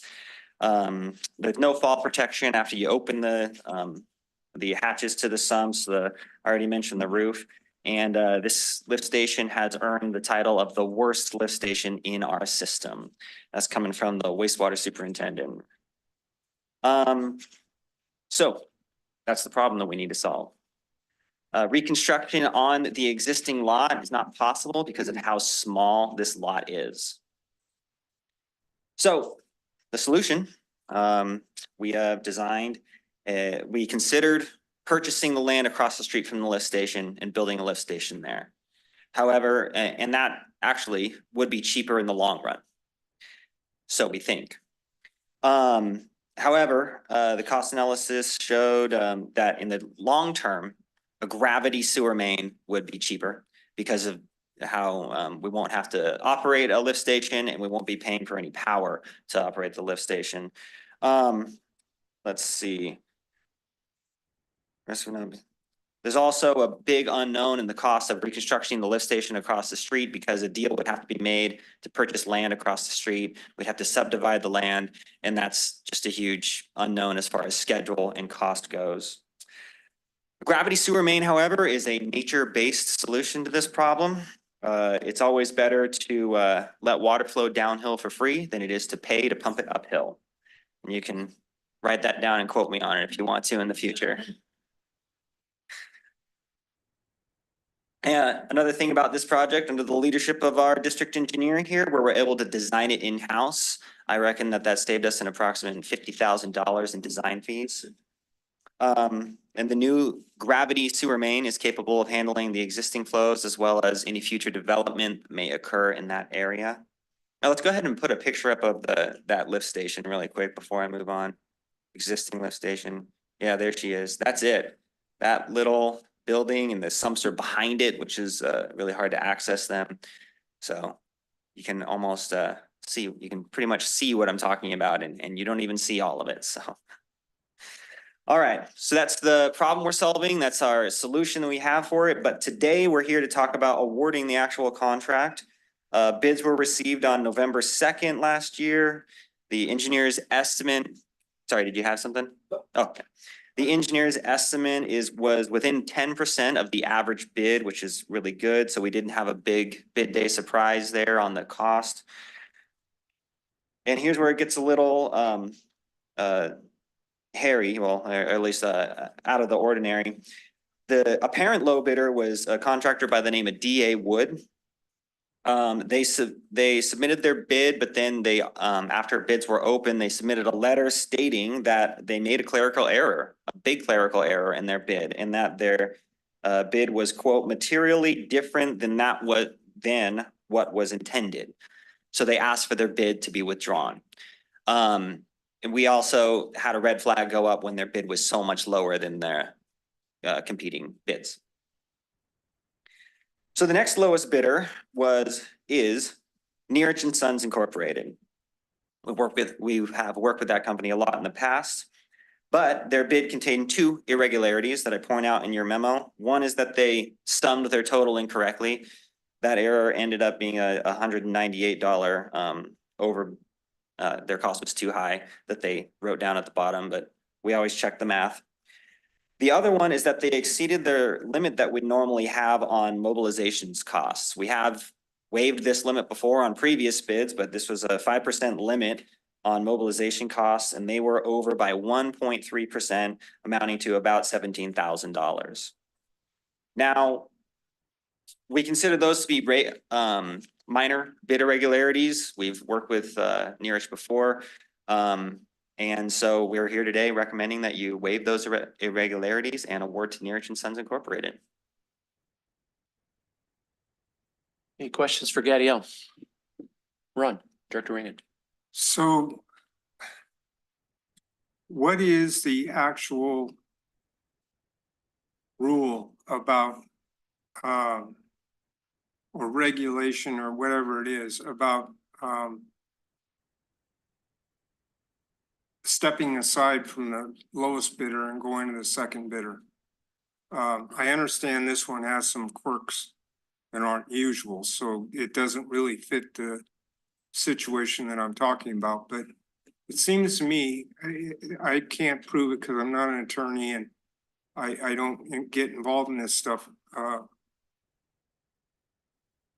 hardly at all, but it's always been, from what I understand, the prerogative of the group putting out the bid, not putting out the bid, requesting the bids to be able to discard the lowest bidder if the next one up was considered more reliable, would do a better job. And in other words, that the utility or company requesting the bids would get more for their money than from the lowest bidder, which, any rate, have we learned anything about bidding between this and the APS fiasco? Director, again, I'll try to respond. Jess, I'm not an attorney either, and Jesse isn't here, but in the past, Jesse has provided guidance to us about this subject of having to award to the lowest bidder. And as a county water agency, there's really kind of two governing things. There's the public contracting code, and then there's our own internal district purchasing policy. And in both cases, we are afforded the discretion to award to someone other than the lowest bidder. However, Jesse has said, you need to really document your rationale for that and be able to justify and defend that. We typically don't do that, but I think you're correct. We can do that. In this case, with DA Wood, we never got to the point where we had a real discomfort with their competency. They submitted this letter before we even went to the next step of really checking and doing our due diligence. In relation to API, that's a separate subject, but I will say we're going to change our contract and we are going to revisit our purchasing policy to even help us more deal with contractors that could even come in close to the low bid or be the low bid, but have other issues that we're aware of. We uncover through reference checking, through the bonding checks, through their insurance. And so I think that the board's going to see some revisions coming forward to both our standard contract and our purchasing policy that address some of those concerns in the near future. I certainly hope so, as well as the collection of background information. Because on that paving situation, we sure got ourselves into a box that we shouldn't have never gotten into. The other thing that I want to bring up is I'm very familiar with Nerich and Sons. I know they've done a lot of work for TUD. I've been in business groups with Mr. Nerich. I think it's a good company and all that, but this is a lot of money. And it's a one-time only project. I mean, that's the idea of it, is get it in the ground and never have to think about it again because it's all gravity. But we got involved with Nerich and Sons in a large project, water line from Big Hill all the way down to Columbia Water Treatment Plant or somewhere down in that area. And it failed in a year. I hope to God we have a little longer warranty period on this project, because that's what we can't have, is failures. And when we put out this kind of money, failure is not an option. Absolutely. Failure is not an option in this case. You're right. And this is a lot of money as well. $1.2 million project. Yeah, it's no joke. I'm not familiar with the pipeline project from the Columbia Water Treatment Plant, but we do have a 2-year warranty on this contract. It just seems to me when, when you're putting pipe in the ground, it doesn't take a rocket scientist to do that. I mean, and there's rules, proven rules and regulations as to how you do it, how you bed the pipe. And you don't, you knock down or avoid rocks sticking up, and I can go on, but it just seems to me a 2-year warranty, that's nothing. I mean, you get more than that on a vehicle. Yeah, so I can tell you one thing that we're going to do with this project for sure, as far as extra a way to mediate any sort of issue that might manifest itself, is that after the pipe is backfilled, the most important thing on a gravity sewer main is that it has fall and that there's no belly in it. Typically, one of the very important things, I should say, like you said, bedding, making sure there's no rocks. And of course, we mitigate those risks by having inspection while the pipe is being laid. Then after the pipe is backfilled and compacted, we also will do a closed circuit TV inspection of the entire line. And any bellies in this line, they're going to be digging up the line and fixing them. So we will mitigate our risks on the project through inspection, which is pretty standard practices for us. I don't think we can require any more than a 2-year warranty, but I'm not a lawyer as well as you two, and so that would take some revamping of our contract and consulting with our lawyers. Who's going to be something we- doing the paving? Who's doing the paving? Yeah, I think Narich is self-performing the paving. I think Narich is self-performing. Did they let the I sub? think you're correct. They're not subbing it Yeah. out. But to speak into the warranty real quickly, industry standards 1 or 2 years, we could require more. We could. It's a cost benefit analysis. It's a risk analysis. When you start going out past 2 years, the contractor's going to embed in their bid that cost. And so that means usually he with a knows he's going to fail. well, usually with a pipeline, you're right. It's not going to fail in 2 years. It's probably not going to fail in 3 or 4 or 5 years. It's somewhere farther out. You can also require a maintenance bond or a warranty bond, excuse me, where they actually purchase insurance on something like that.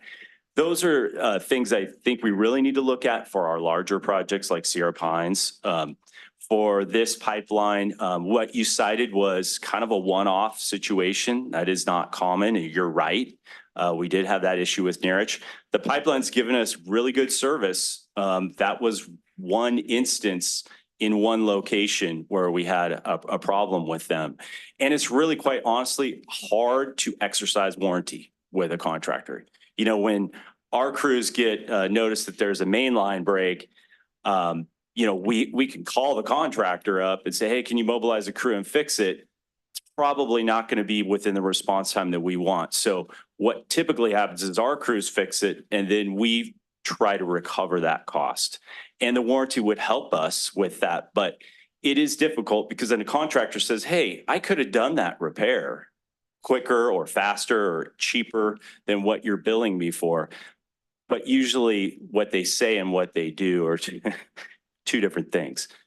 So that's the situation with warranty. As far as the project cost is concerned, it is a lot of money, but like Adiel said, the long-term cost savings justify this. If we were going across the road and purchase land, I think it's on the market right now for $800,000. So we would have to subdivide that, and then the district would have to sell off the remainder portion, and it would be quite an expensive endeavor. And in the end, we've got a lift station. It's much better to have a gravity line.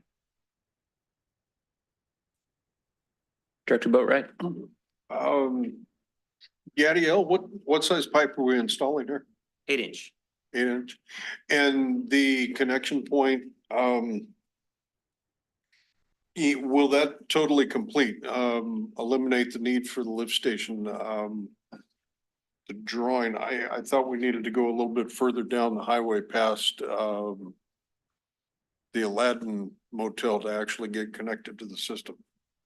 Is that So the nearest line is actually a little bit up the hill from the Aladdin Motel, kind of behind that gas station that's in the same parking lot as the Aladdin Motel. We're hooking into that. And that's an 8-inch line as well? Actually, no, that's a 6-inch. So we decided to terminate it there. And I do know, as you're well aware, we need to have a kind of specialty manhole to constrict the flow from 8-inch to 6-inch. Future development would most likely require that line to be upsized to an 8-inch. However, we decided it would be very expensive to replace that line. You're probably aware that line is like 20 feet deep in some places. And that's something that we could require from future development in the future to complete that 8-inch down to where it turns near Hess Avenue. And that becomes a 10-inch. I believe it's either an 8-inch or a 10-inch there at that point. Okay. So it was a cost benefit analysis we had to consider. And we just decided for now, until there's more flow going down that line, let's hook this 8-inch into the 6-inch. Okay, will the service area for the gravity line be larger than what the lift station is? The gravity line that we install will service the exact same area that the lift station is serving now. There is room for growth in that area. Is that what you're asking? Well, will the service area as far as the existing, any other customers and reverse the flow back down towards the lift station, well, what the old lift station site, and then into the new gravity line? Or it will just be strictly what the lift station is servicing? It will be strictly what the lift station's serving right now. Was there any specific accommodations in this project for the way Indian Rock pumps into, force main at this point? Did that affect this project? Yes, absolutely. As you're aware, Indian Rock pumps up the hill, kind of on the, I want to pull up that map, actually, well, if you can connect. On the east side of Indian Rock, all their sewage pumps up through a force main. That force main is actually maintained by TUD. Their private pumps are maintained by the individual business owners within Indian Rock into a common force main, which is maintained by TUD, and that's on private property. Pumps up to the east side of Indian Rock, hits a manhole that Eric's got his cursor in the area where that manhole is, and then it gravities across the street into our lift station. With this new project, those pumps will continue to be used as they are now, except instead of flowing from that manhole into the lift station, they'll flow from that manhole into our gravity sewer main and go the opposite direction down the road to the west. What this project is doing is we're putting a crossing at the western end of Indian Rock. So that way that sewer line is on that side of Indian Rock. If Indian Rock chooses in the future, or if there's future development behind Indian Rock, it will be feasible for them to install a private gravity sewer main from the east side of Indian Rock to the west side of Indian Rock, and then tie into our sewer main. We cross the road right at that location, making it easier to do that. In the sewer main, we also checked to make sure it was deep enough to capture all that flow. So to answer your question, I think that answers your question. Does that answer your question? Yeah, I understand that. Does TUD bear any responsibility if there's any damage to the private pump stations by reducing the head? We're not reducing designed the head head. on those pumps? Well, so the first question we would ask to Indian Rock is, you have an opportunity to connect. Our pipeline has been designed so as to facilitate an easy connection for you. Do you want to connect? If you don't, you can leave your system operating the way it currently does and pump all the way back up and discharge into our manhole up there. But if you do, it is your responsibility to look at the head requirements on your pumps and make any modifications to your pumping system. If I'm them, I think I would give it serious consideration, because I have less maintenance on that force main. In exchange, I do need to do some upgrades to the pump, but it's less pumping head. Directly answering your question, I think our wastewater ordinance clearly states that private facilities and changes to our system are still on the private property owner, but we do have to notify them if we're making any changes, but we aren't in this case. They would have to connect, and at that time, they would have to make any modifications. Hopefully that's clear. In the bid package from Nerich and Sons, what kind of rock clause was in the bid package? Good question.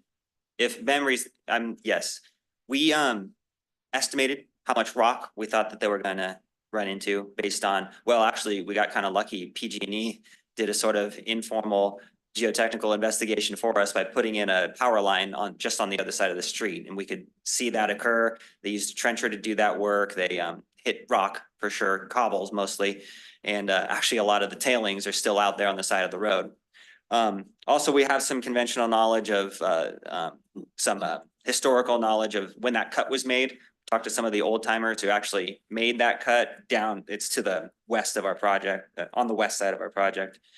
Anyway, with all that information, we estimated the amount of rock and put that amount of rock as a bid item in the bid. All right, thank you. Any other, Director Jacobs? Yep. First of all, just thank you for the engineering staff. I think they're doing a great job and we really appreciate it. It'd be helpful for me to have just curious, a little history about this particular pump station and this area, how, I mean, putting in a gravity feed is kind of a no-brainer. Is there a reason why that wasn't considered back in the day? I mean, anybody have some history about this area? Just so happens I do. Some time ago now, a couple of months ago, we did a regional system tour, right? History lesson tour. And preparing for that for the better part of 6 or 7 months, I did a lot of research.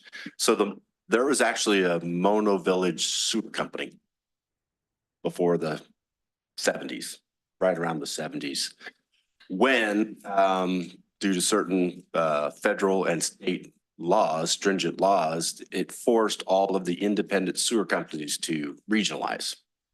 The winning party was TUD, or at least its predecessors. So we were handed that system as was constructed, and like a lot of things, it went in probably at the lowest bid possible, versus spending the extra capital money at the time to construct a gravity main. I wasn't around, obviously. I'm in New Orleans about this time, so I wasn't here. But I'm sure just a financial decision to be made. Before then, they had sewer ponds, and then they were forced to connect to TUD or TRWD, and they put in that pump station. So it's another case where we inherited some some stuff. Yep. Yeah, got it. Okay. Yeah, so we were either the winning party or the losing party, depending on how you want to look at it. Have another question. This may require some legal input, but my understanding, all the bidders are required to post a bid bond. Is that correct? Mm-hmm. So, can somebody tell me give me a little history about DA Wood? I know I've heard the name before. What's been our relationship with this particular, or history with DA? Well, I can try. Not much. Not much. Okay. DA Wood's been around in business, and I think Gadiel, as the board may recall, at a previous board meeting now, last year in December, we brought to you award of the Techite Phase 3 project, and DA Wood was the low bidder on that, and the board decided to award to DA Wood. They've been in business for quite some time. When I say that, I want to say in the 80s or early 90s. And they specialize in pipeline work. They've done municipal and private work. Gadiel has checked references on them for that project, and the references all checked out well. Again, you never know until you work with someone exactly how they're going to perform. In this case, DA Wood, they seem to be very responsive. They noticed that they had a problem with this bid. We do hold a 10% bid bond. That usually comes in the form of a bond. We used to allow that to be a cashier's check, and I never like holding cash in my hand. So we only accept bid bonds. They did submit that. You could exercise the bid bond, but in our case, we felt that would be a little punitive for a clerical error. It is within the realm of being able to be used. Generally, you think of bid bonds, though, as something that someone submits a bond and they realize that their bid was so much lower than everyone else's that they want to take some more profit, and they want to pull their bid back, not because they made a clerical error, but just because they realized they left money on the table and they could have made more profit on the job. That doesn't appear to be the case here, so we didn't exercise the bid bond. But we do have that option if we so chose. We do, and it's 10% of the bid amount. Okay. And so their basis for withdrawing the bid had something to do with CPC 5103. What is that? Anybody know? I think that's California Public Code. See, I don't know. California Public Code 5103. Yeah, if Jesse was here, he could answer more later.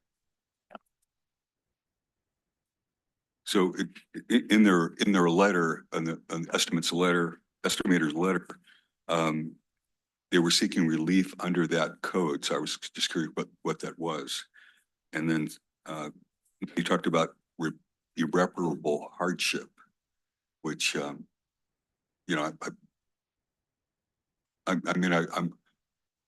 there's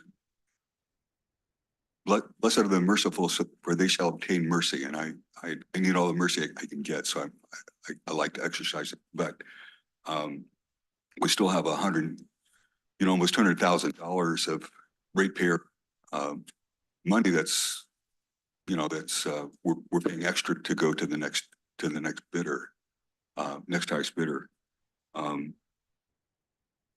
So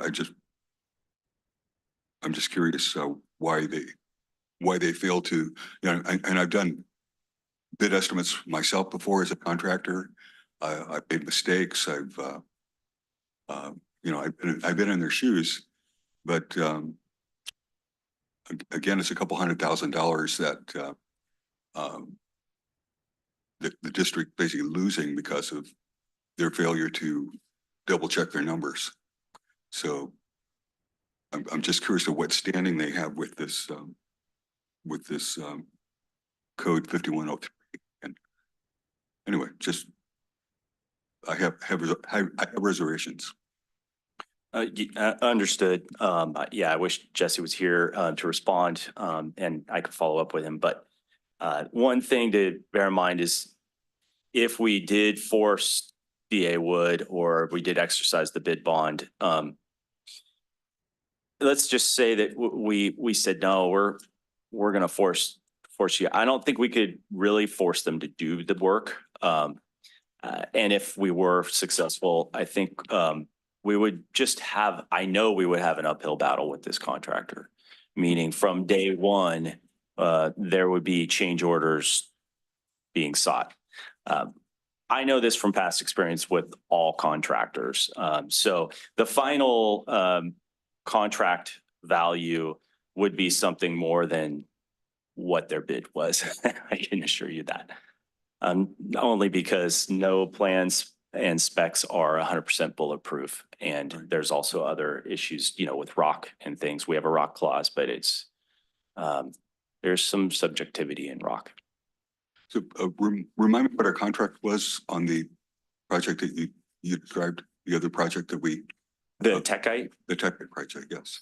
Jadiel, do you remember where they landed on Techite? How much, do you mean how much lower than the next bidder? No, just how many dollars involved with them, with TUD? It was over 1 million. I think it was less than 1.5, but I can't remember the exact. So it's roughly the same size as this project, ballpark. Yes, don't quote me on those numbers though.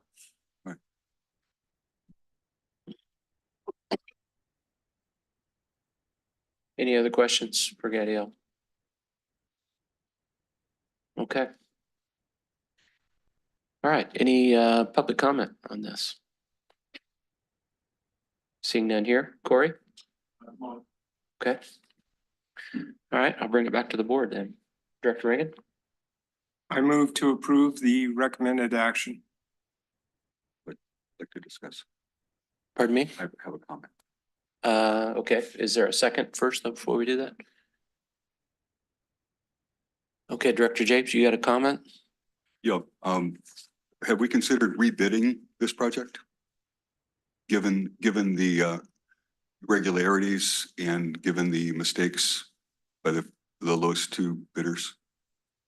Yes, we have. That'll hurt the project schedule, which is a little bit non-monetary thing that we have to consider.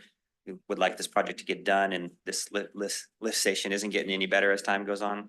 And we also think in the end, it would cost a lot to rebid it. And we don't think we'll get very much better prices than just awarding to basically the lowest responsible bidder like we normally do. Thank you. Okay, is there a second to Director Reagan's for motion? Okay, evidently not. All right, dies for lack of second. So where are we now? What's the board's pleasure?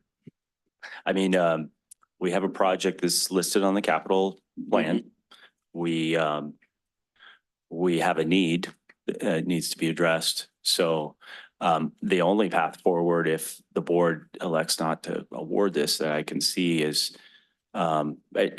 two paths, is maybe to go back to Jesse and explore Director Jacobs' questions and come back and report to the board, or to rebid the project. And I agree with Gadiel. Usually when you rebid things, people see kind of how low they can go, but we bid this at a time in which we thought we would get the best bid because work volumes were low. By the time this job goes back out to the street, a lot of contractors are going to have had their summer schedule set. And so I expect their bids will come in higher. You never know until you bid the job though. So I think those are the two options we could, maybe there's a third. Don, you have any comments? Yeah. I can't tell you how important it is to get this project underway as soon as we can. This is one of dozens and dozens of projects, critical projects this district has to perform. It's at the top of the list because of the age and the safety hazard that facility has with operation staff on a daily basis. It's prone to failure. It's wrought with problems. So this project needs to happen as fast as possible. We've got too much to do to twiddle our thumbs. This district twiddled its thumbs for decades. And I'm not twiddling my thumbs. So I'll get my crews out there if I have to. I'll take them off some other projects. This has got to get done. I mean, it's within the bids came with pretty darn close to the Nearest Son's bid came pretty close to your estimated bid. Yeah. I don't know. I feel like we did a good job here. This is probably one of the more simpler pipelines you're ever going to put in the ground. Gadiel, your estimated bid was 1.3 million. Is that what it was? Is that what I'm looking at here? I don't have my estimate in front of me, so I don't remember. I just did the calculation this morning on it, looking at the average bids. And my estimate was within 10% of the average bid. Okay.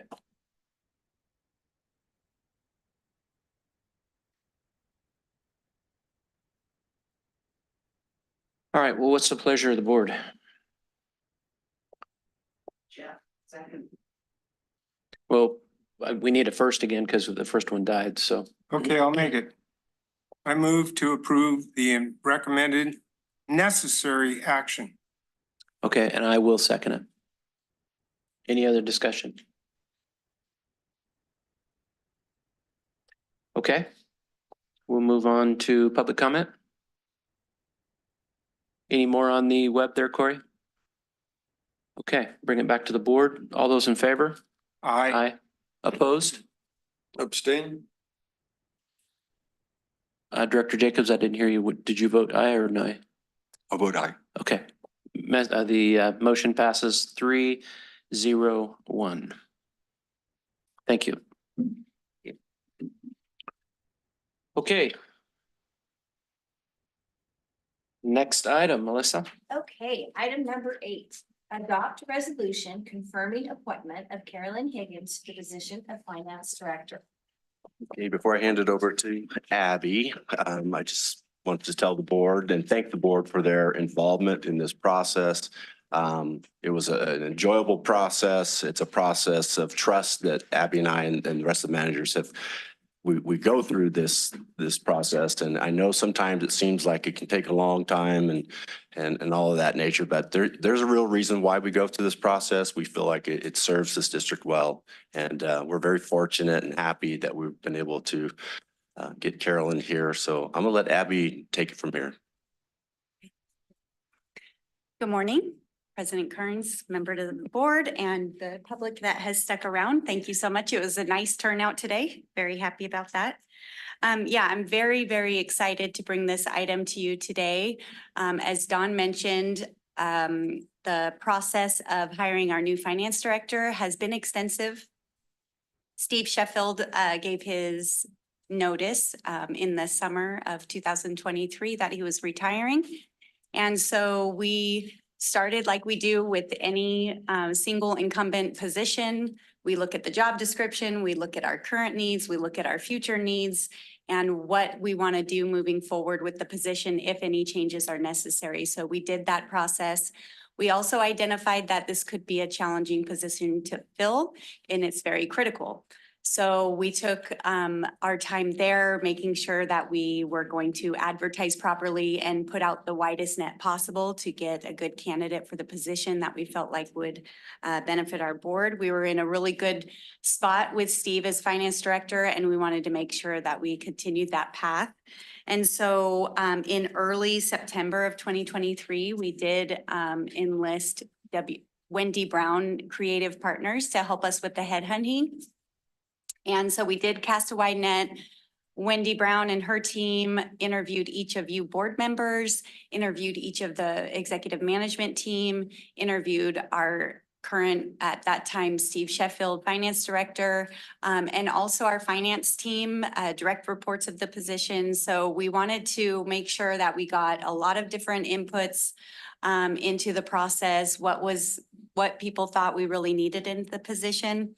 Also, President Kearns was involved along the whole way as a representative for the board, so that we got everyone's input into that. And so after several months of doing that, and after a very thorough process of vetting candidates, we had a great turnout of candidates, very highly qualified folks.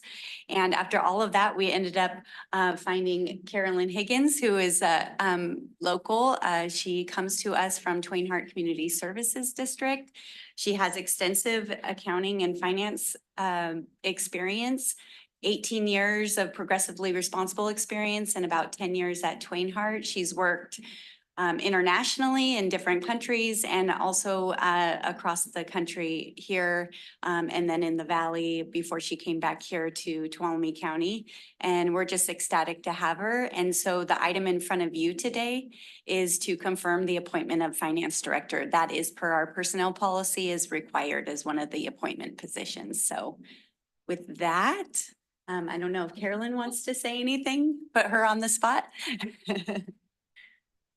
Well, the microphone is new to me, so I apologize, but I just wanted to say it's an honor to be here. And it's an honor for many reasons, but for two in particular that I just wanted to mention.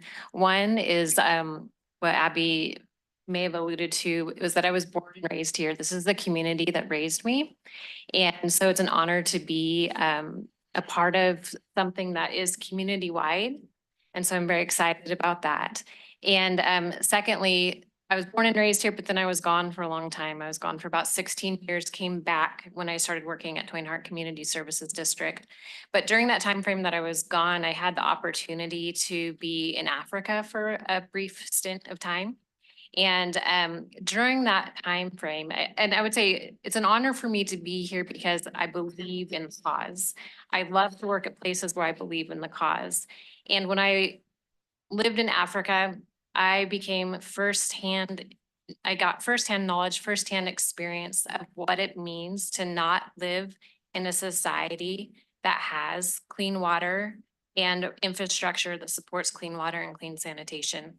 So that's another reason why it's an honor to be here to continue what I've been doing at Twain Harte, but to support a community, to support the infrastructure that goes into it, to making sure that those things happen, because those things support life, sustains life. I've seen firsthand what it's like to not have those things. So I just wanted to mention that those are the two main reasons why it's such an honor to be here, as well as others. I can tell that this is a family environment. That's what I came from in Twain Harte as well. And so I'm also honored to be a part of that. So I just want to thank you for the opportunity. Thank you, Carolyn. All right. Okay, any questions from the board for Carolyn? Okay, we'll open up to public comment, because I know there's somebody out there that wants to comment. I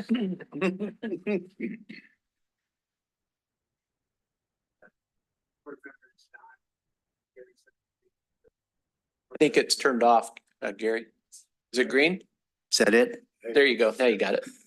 President of the Twain Harte Community Services District Board. I want to very grudgingly congratulate you what you're getting here. I'm going to cry.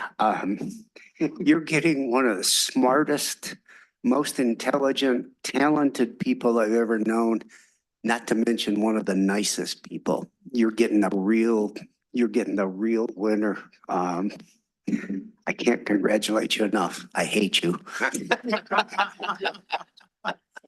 Thank you, Gary. Yeah.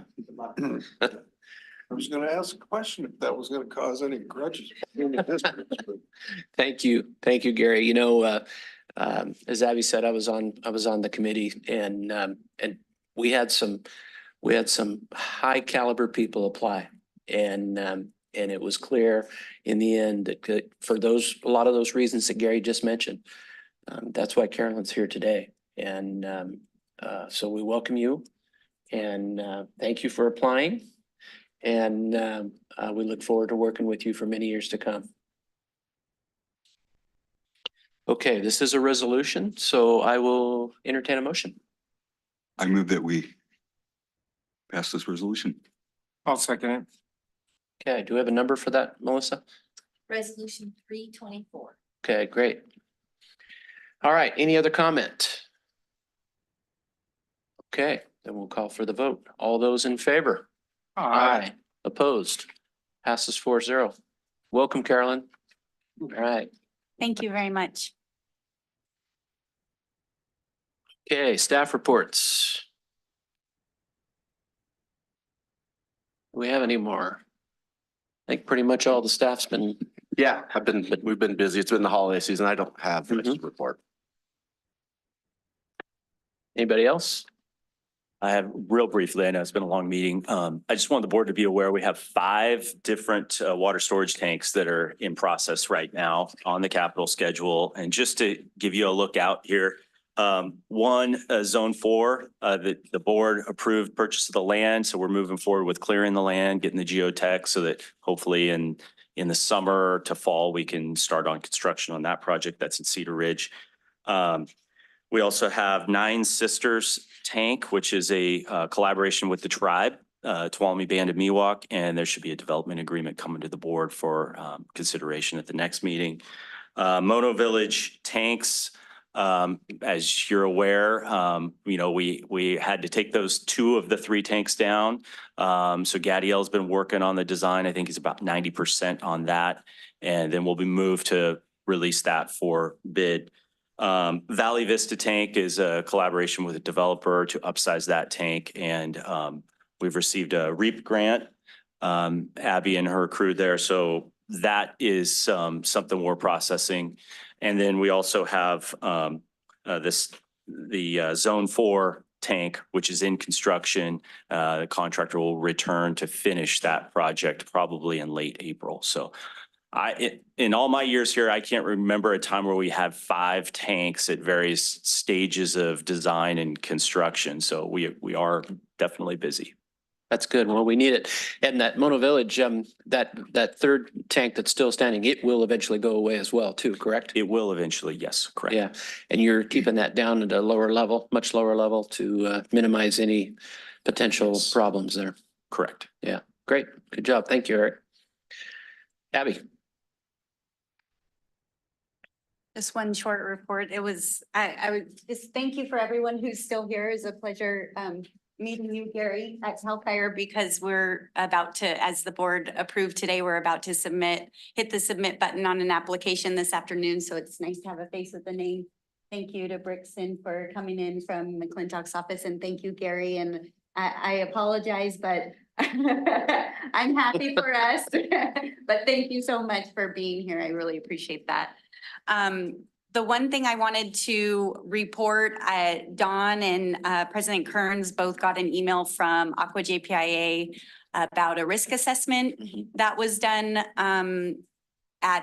we met with Paul Myers from Aqua JPIA, who handles our liability, workers' comp, and property insurance. And we met with him at the new regional plant on December 14th. And the primary purpose for us is we invited him as our new risk advisor. So that was the first time meeting him, is to really just come through. If you could look through the regional plant, do a site safety walkthrough, make sure, are there any red flags, anything for us to make sure we address right off the bat before we start getting really, we have a lot of people there, but really staff really gets in and operates that plant to make sure we're not missing anything.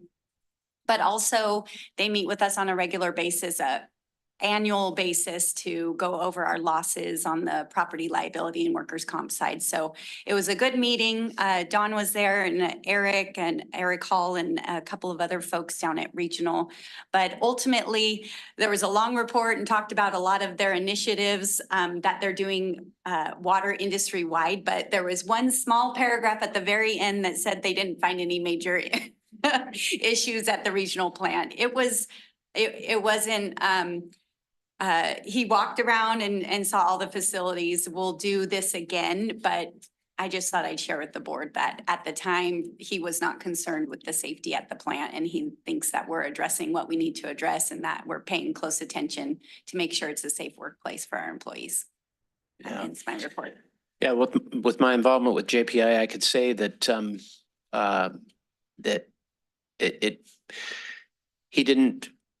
I didn't feel like he gave us a lot of credit, but knowing how that organization works, that's a plus, because they didn't give us any knocks either. And that's what they're really looking out for. So, so it's kind of a backhanded compliment, I guess. Because seeing what I see when I go to those meetings, yeah, we don't want to be held up as a poster child at those points. So I think that was a very good report back from them. So good job, Abby. Thank you. Okay, Carolyn, I know it's your first week. You got any big fancy reports for us today? Okay, just wanted to give you the opportunity. All right, we'll go on to director's comments. Who wants to start? Either side? Glenn, go ahead. Yep, a couple of things to report. I attended the local CSDA chapter meeting yesterday. Gary was there and some other folks. So there was, it's something I definitely want to be more active in. It's quite good.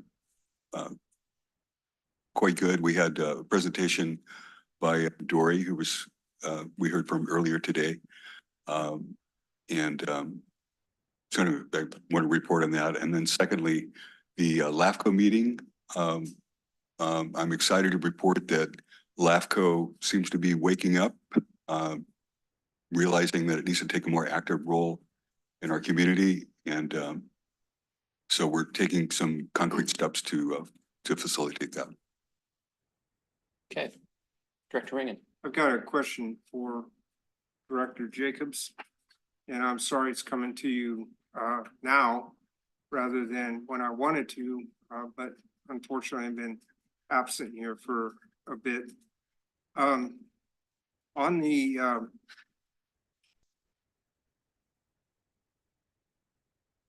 December 11th meeting. LAFCO meeting you mean? LAFCO, talking LAFCO. I've been scratching my head, wondering what in the world this is all about. I'm hoping that you could give us some clarification on it. And it's consideration, this was agenda item number 2, consideration of entering into a multi-LAFCO share resources agreement with Santa Cruz LAFCO and Marin LAFCO, and authorizing the executive officer to sign the agreement. I guess what my issue is I grew up in Marin County,